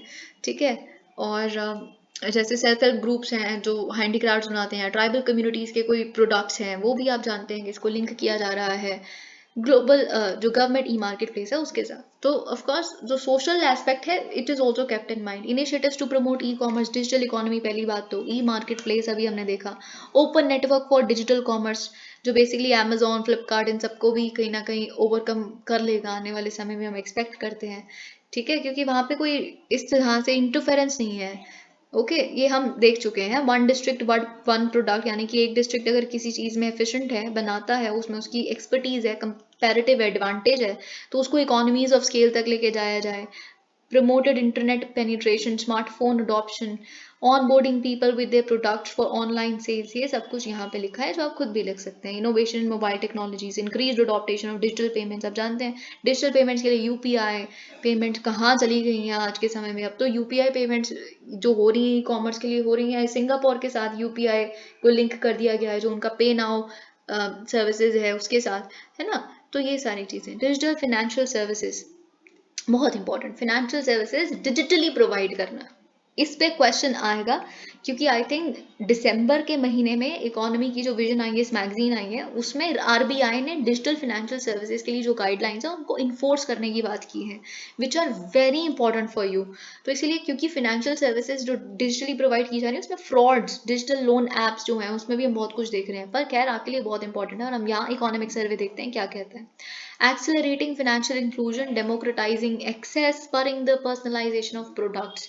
तो ग्रोथ क्या है, मतलब डिजिटली फाइनेंशियल सर्विसेज या बैंकिंग सर्विसेज या लोन या कुछ भी अगर हो पा रहा है आज के समय में, तो कैसे हो पा रहा है? पहली बात तो जैम ट्रिनिटी है, जनधन है, आधार है, मोबाइल है, तब तो ये हो पा रहा है। यूपीआई है, रेगुलेटरी फ्रेमवर्क्स हैं, आरबीआई है, ये सारे। और पैंडेमिक के समय पे जब सब कुछ बंद था तो एक ही था जो सेक्टर ग्रो कर रहा था, वो डिजिटल सेक्टर था। तो फिर हमें समझ आ गया कि देखिए मतलब हो तो कभी भी कुछ भी सकता है, कि जो कोर्ट्स हैं जरूरी नहीं है फिजिकली करेंगे, ई कोर्ट्स का कॉन्सेप्ट आ गया, हर चीज ई हो गई, तो वो चीज ठीक है। फिनटेक, अब यहाँ पे फिनटेक लिखा है, fintech adoption rate, okay, this is very important. India took the lead with the fintech adoption rate of 87%, which is substantially higher than the world average of 64%. World adopt कर रहा है fintech को 64% के rate पे और हम 87% के rate पे। ये क्या बताता है? Latest global fintech adoption index बताता है, जो आपके लिए जानना बहुत जरूरी है कि ये क्या है। पहली बात तो फिनटेक क्या है? फिनटेक का मतलब है फाइनेंशियल टेक्नोलॉजी, है ना। तो जो फर्म्स नई टेक्नोलॉजी को यूज करके ट्रेडिशनल फाइनेंशियल मेथड्स के साथ compete करती हैं in the delivery of financial services, उन्हें हम फिनटेक प्लेटफॉर्म्स कहते हैं। जैसे आपने आर्टिफिशियल इंटेलिजेंस को यूज कर लिया, ब्लॉकचेन को यूज कर लिया, क्लाउड कंप्यूटिंग को यूज कर लिया, तो और बिग डेटा को यूज कर लिया। अगर आपसे पूछ लिया जाए what is the ABCD of fintech, तो number 1 is artificial intelligence, number 2 is blockchain, number 3 is cloud computing, number 4 is big data. ठीक है, तो इन सारी चीजों को यूज करके जो ट्रेडिशनली पहले फाइनेंशियल सर्विसेज प्रोवाइड की जाती थी वो अब प्रोवाइड की जाएंगी डिजिटली। ठीक है, तो ये चीज एग्जांपल्स, पेटीएम, फोन पे, रेजर पे, ठीक है, क्रेड या फिर मनी टैप, ठीक है, तो ये सही है, लेंडिंग कार्ड, ये सारे हैं इंडियन फिनटेक कंपनीज। अब देखिए ये जो हमने यहाँ पे रिपोर्ट पढ़ी है ग्लोबल फिनटेक अडॉप्शन इंडेक्स, ये कौन निकालते हैं? ये निकालती है Ernst and Young. Ernst and Young एक लंदन बेस्ड कंपनी है जो ये बेसिकली इस तरह की रियल टाइम इंफॉर्मेशन भी प्रोवाइड करती है। ठीक है, तो ये आपको EY global fintech adoption index के बारे में पता होना चाहिए। अब यहाँ पे नियो बैंक्स वेरी इंपॉर्टेंट, आपके प्रीलिम्स के पर्सपेक्टिव में पूछा जा सकता है, व्हाट आर नियो बैंक्स। तो नियो बैंक्स जैसे कि यहाँ लिखा है, they operate entirely online with no physical presence apart from office space in the offline world. बस एक ऑफिस है, ऐसा कोई वहां पे जाके आप कुछ नहीं कर सकते, उनसे कोई सर्विसेज नहीं लेते, सब कुछ ऑनलाइन ही सर्विसेज है।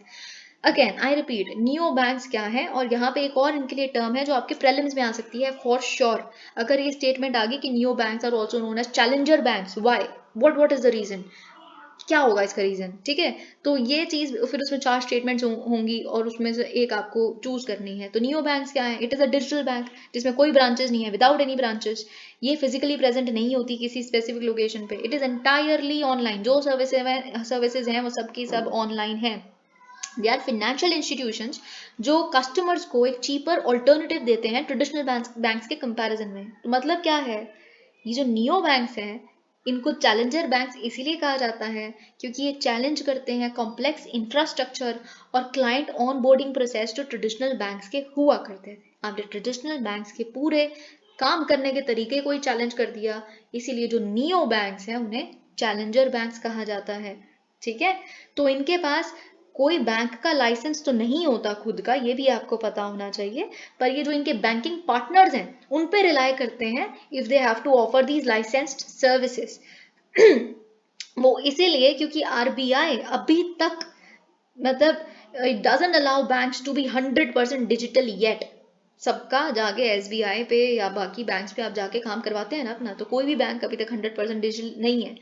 ठीक है, तो इसीलिए नियो बैंक्स अगर हैं तो आपके कुछ बैंकिंग पार्टनर्स हैं जिनके बेसिस पे आप डिजिटल सर्विसेज प्रोवाइड कर पा रहे हैं। ये बात आपको याद कर रखनी है अगर आपके प्रीलिम्स में स्टेटमेंट आती है RBI allows recently allowed banks to be 100% digital. No, it has not, because we know there are a lot of things जो जिसके लिए फिजिकल प्रेजेंस चाहिए अभी। ठीक है, तो अगर हम बात करें नियो बैंक्स के एग्जांपल क्या है, जुपिटर, नियो, ये कुछ कुछ टॉप एग्जांपल्स हैं नियो बैंक्स के। ठीक है, नियो NIYO वाला नियो, और जुपिटर तो आप जानते ही होंगे। ठीक है, या फ्रीओ जानते होंगे या इंस्टेंट पे जानते होंगे, ये सारे बेसिकली नियो बैंक्स हैं। ठीक है, अब यहाँ पे डिजिटल बैंकिंग यूनिट्स भी खुली हैं, ये आप जानते हैं, आज़ादी का अमृत महोत्सव, और ये तो आप जानते हैं और इस पे हम बहुत डिटेल में सब कुछ डिस्कस कर चुके हैं कि सेंट्रल बैंक डिजिटल करेंसी क्या है, CBDC, it is the digital form of currency notes. ठीक है, 10 रुपए का नोट है, 10 रुपए का उसका डिजिटल फॉर्म मिल जाएगा आपको। ठीक है, डिजिटल रुपी पायलट प्रोजेक्ट इसका 1 नवंबर 2022 में चालू हो चुका है। डिजिटलाइजिंग डॉक्यूमेंट्स, अब यहाँ पे क्या लिखा है, digitisation of documents ensures this safety. कहीं पहले बात तो पोर्टेबिलिटी आती है, सबसे बड़ी बात तो ये है। Online verification, improved accessibility, of course, ठीक है, पोर्टेबिलिटी यहाँ कवर हो गया। Fraud reduction, enhancing use for and customers and services providers, ये सारी चीजें। इसके लिए देखिए यहाँ पे लिखा है national e governance services limited, इसने इंट्रोड्यूस किया है डिजिटल डॉक्यूमेंट एग्जीक्यूशन प्लेटफॉर्म को 2020 में। और NESL क्या है, it's an information utility registered with and regulated by IBC। Okay, 2016 के ये जो एक्ट है, to digitise all the steps of document और अग्रीमेंट एग्जीक्यूशन जर्नी। ठीक है, तो ये आपको याद रखना है। अब यहाँ पे एक चीज लिखी है अकाउंट एग्रीगेटर, ये हमें बहुत ही ध्यान से समझना है कि क्या है अकाउंट एग्रीगेटर फ्रेमवर्क। अब देखिए अकाउंट एग्रीगेटर क्या होता है, जैसे कि यहाँ पे लिखा है, it's a non banking financial company engaged in the business of providing the service of retrieving और collecting financial information pertaining to the customer. देखिए अगर सिंपल छोड़िए, अकाउंट एग्रीगेटर कुछ तो एग्रीगेट करता होगा, ठीक है, एक जगह पे। ओके, क्या करता होगा, ये बेसिकली जो फिनेंशियल इंफॉर्मेशन प्रोवाइडर है और फिनेंशियल इंफॉर्मेशन यूजर है, इनको कनेक्ट करने की कोशिश करता है। ये एक ऐसा NBFC है। ओके, कैसे, मतलब जैसे फ्लो ऑफ डेटा, अगर आप एक कस्टमर है फॉर एग्जांपल, तो आप जिस पर्टिकुलर बैंक के कस्टमर है फॉर एग्जांपल, वो फिनेंशियल इन्फॉर्मेशन प्रोवाइडर हो गया, क्योंकि आपकी इन्फॉर्मेशन वही प्रोवाइड कर सकते हैं क्योंकि उन्हीं के पास है। लेकिन और भी कुछ ऐसे बैंक है फॉर एग्जांपल जो और सर्विसेज प्रोवाइड कर सकते हैं और वो ये डेटा चाहते हैं, तो आप अगर एक्सप्लिसिट कंसेंट देंगे, कस्टमर है आप, तो फिर उनको डेटा आपका दिया जाएगा फिनेंशियल वाला, और फिर वो आपको वो बन जाएंगे फिनेंशियल इन्फॉर्मेशन यूजर, ताकि वो आपको अपनी सर्विसेज बता सके कि ये हमारी सर्विसेज हैं। ठीक है, तो इस तरह से अकाउंट एग्रीगेटर जो NBFC का जिन्हें दर्जा दिया गया है, वो एक न्यू क्लास ऑफ 2016 में RBI ने अप्रूव किया था AA को एक न्यू क्लास ऑफ NBFC के रूप में, जिसकी प्राइमरी रिस्पॉन्सिबिलिटी यही है that you facilitate the transfer of users financial data, of course with their explicit consent and not without that. Okay, तो ये चीज आपको पता होनी चाहिए, और वही सारी चीजें यहाँ पे लिखी हैं। एक्सप्लिसिट कंसेंट वाली चीज मत भूलिएगा, नो फाइनेंशियल इन्फॉर्मेशन, हाँ explicit consent, entities control themselves on a network. Okay, master direction, this we have done, directions आई हैं इनके लिए 2016 में, क्योंकि 2016 में RBI ने अप्रूव किया था। This is nothing, gift IFC, ये हम पहले भी देख चुके हैं। ठीक है, अब हम क्वेश्चन, आई थिंक हम भूल गए थे, मेंस के भी क्वेश्चन देख लेते हैं। Discuss the factors that have led to an increase in the adoption of digital financial services in India. Digital financial services increase हुई हैं, तो क्यों हो पाई हैं? वो हमने सब कुछ देख लिया अभी। अकाउंट एग्रीगेटर भी आप लिख सकते हैं, इसमें इसको अलाउ किया गया है। बाकी we are seeing neo banks, digital banking units, ये सारी चीज़ें आप लिखेंगे। Also briefly state the role of CBDC। CBDC भी तो फुल फ्लेज्ड क्वेश्चन प्रिपेयर करके चाहिए। Give an overview of the real estate sector in India and discuss why the sector has witness supply chain disruption in recent times. तो real estate sector के लिए हमने बहुत कुछ देखा, रेरा लिखेंगे आप, और बाकी जितनी भी सारी चीज़ें, और कैसे supply chain disruption recent time में रियल एस्टेट सेक्टर ने देखी थी वो भी लिखेंगे। ठीक है, तो दिस वी हैव डन। अब देखिए हम क्वेश्चंस अगर सॉल्व करें तो world tourism barometer, united Nations world tourism organisation. ठीक है, in the context of e governance, digital document execution, ये तो हमने अभी रिसेंटली देखा है, national e governance services limited इसको। ठीक है, और अगर हम देखें अकाउंट एग्रीगेटर और non banking, yes they are regulated by the reserve bank of India. Okay, in the context of financial sector, neo banks are those banks which operate entirely online with no physical. Okay. In the context of services sector in India, India is among the top 10 services exporting countries. Yes. India's share in the world commercial services exports. नहीं, ये तो हो ही नहीं सकता। Most probably इसका ये answer है, बाकी आप इसे रेक्टिफाई खुद कर सकते हैं। Thank you so much. Please like the video.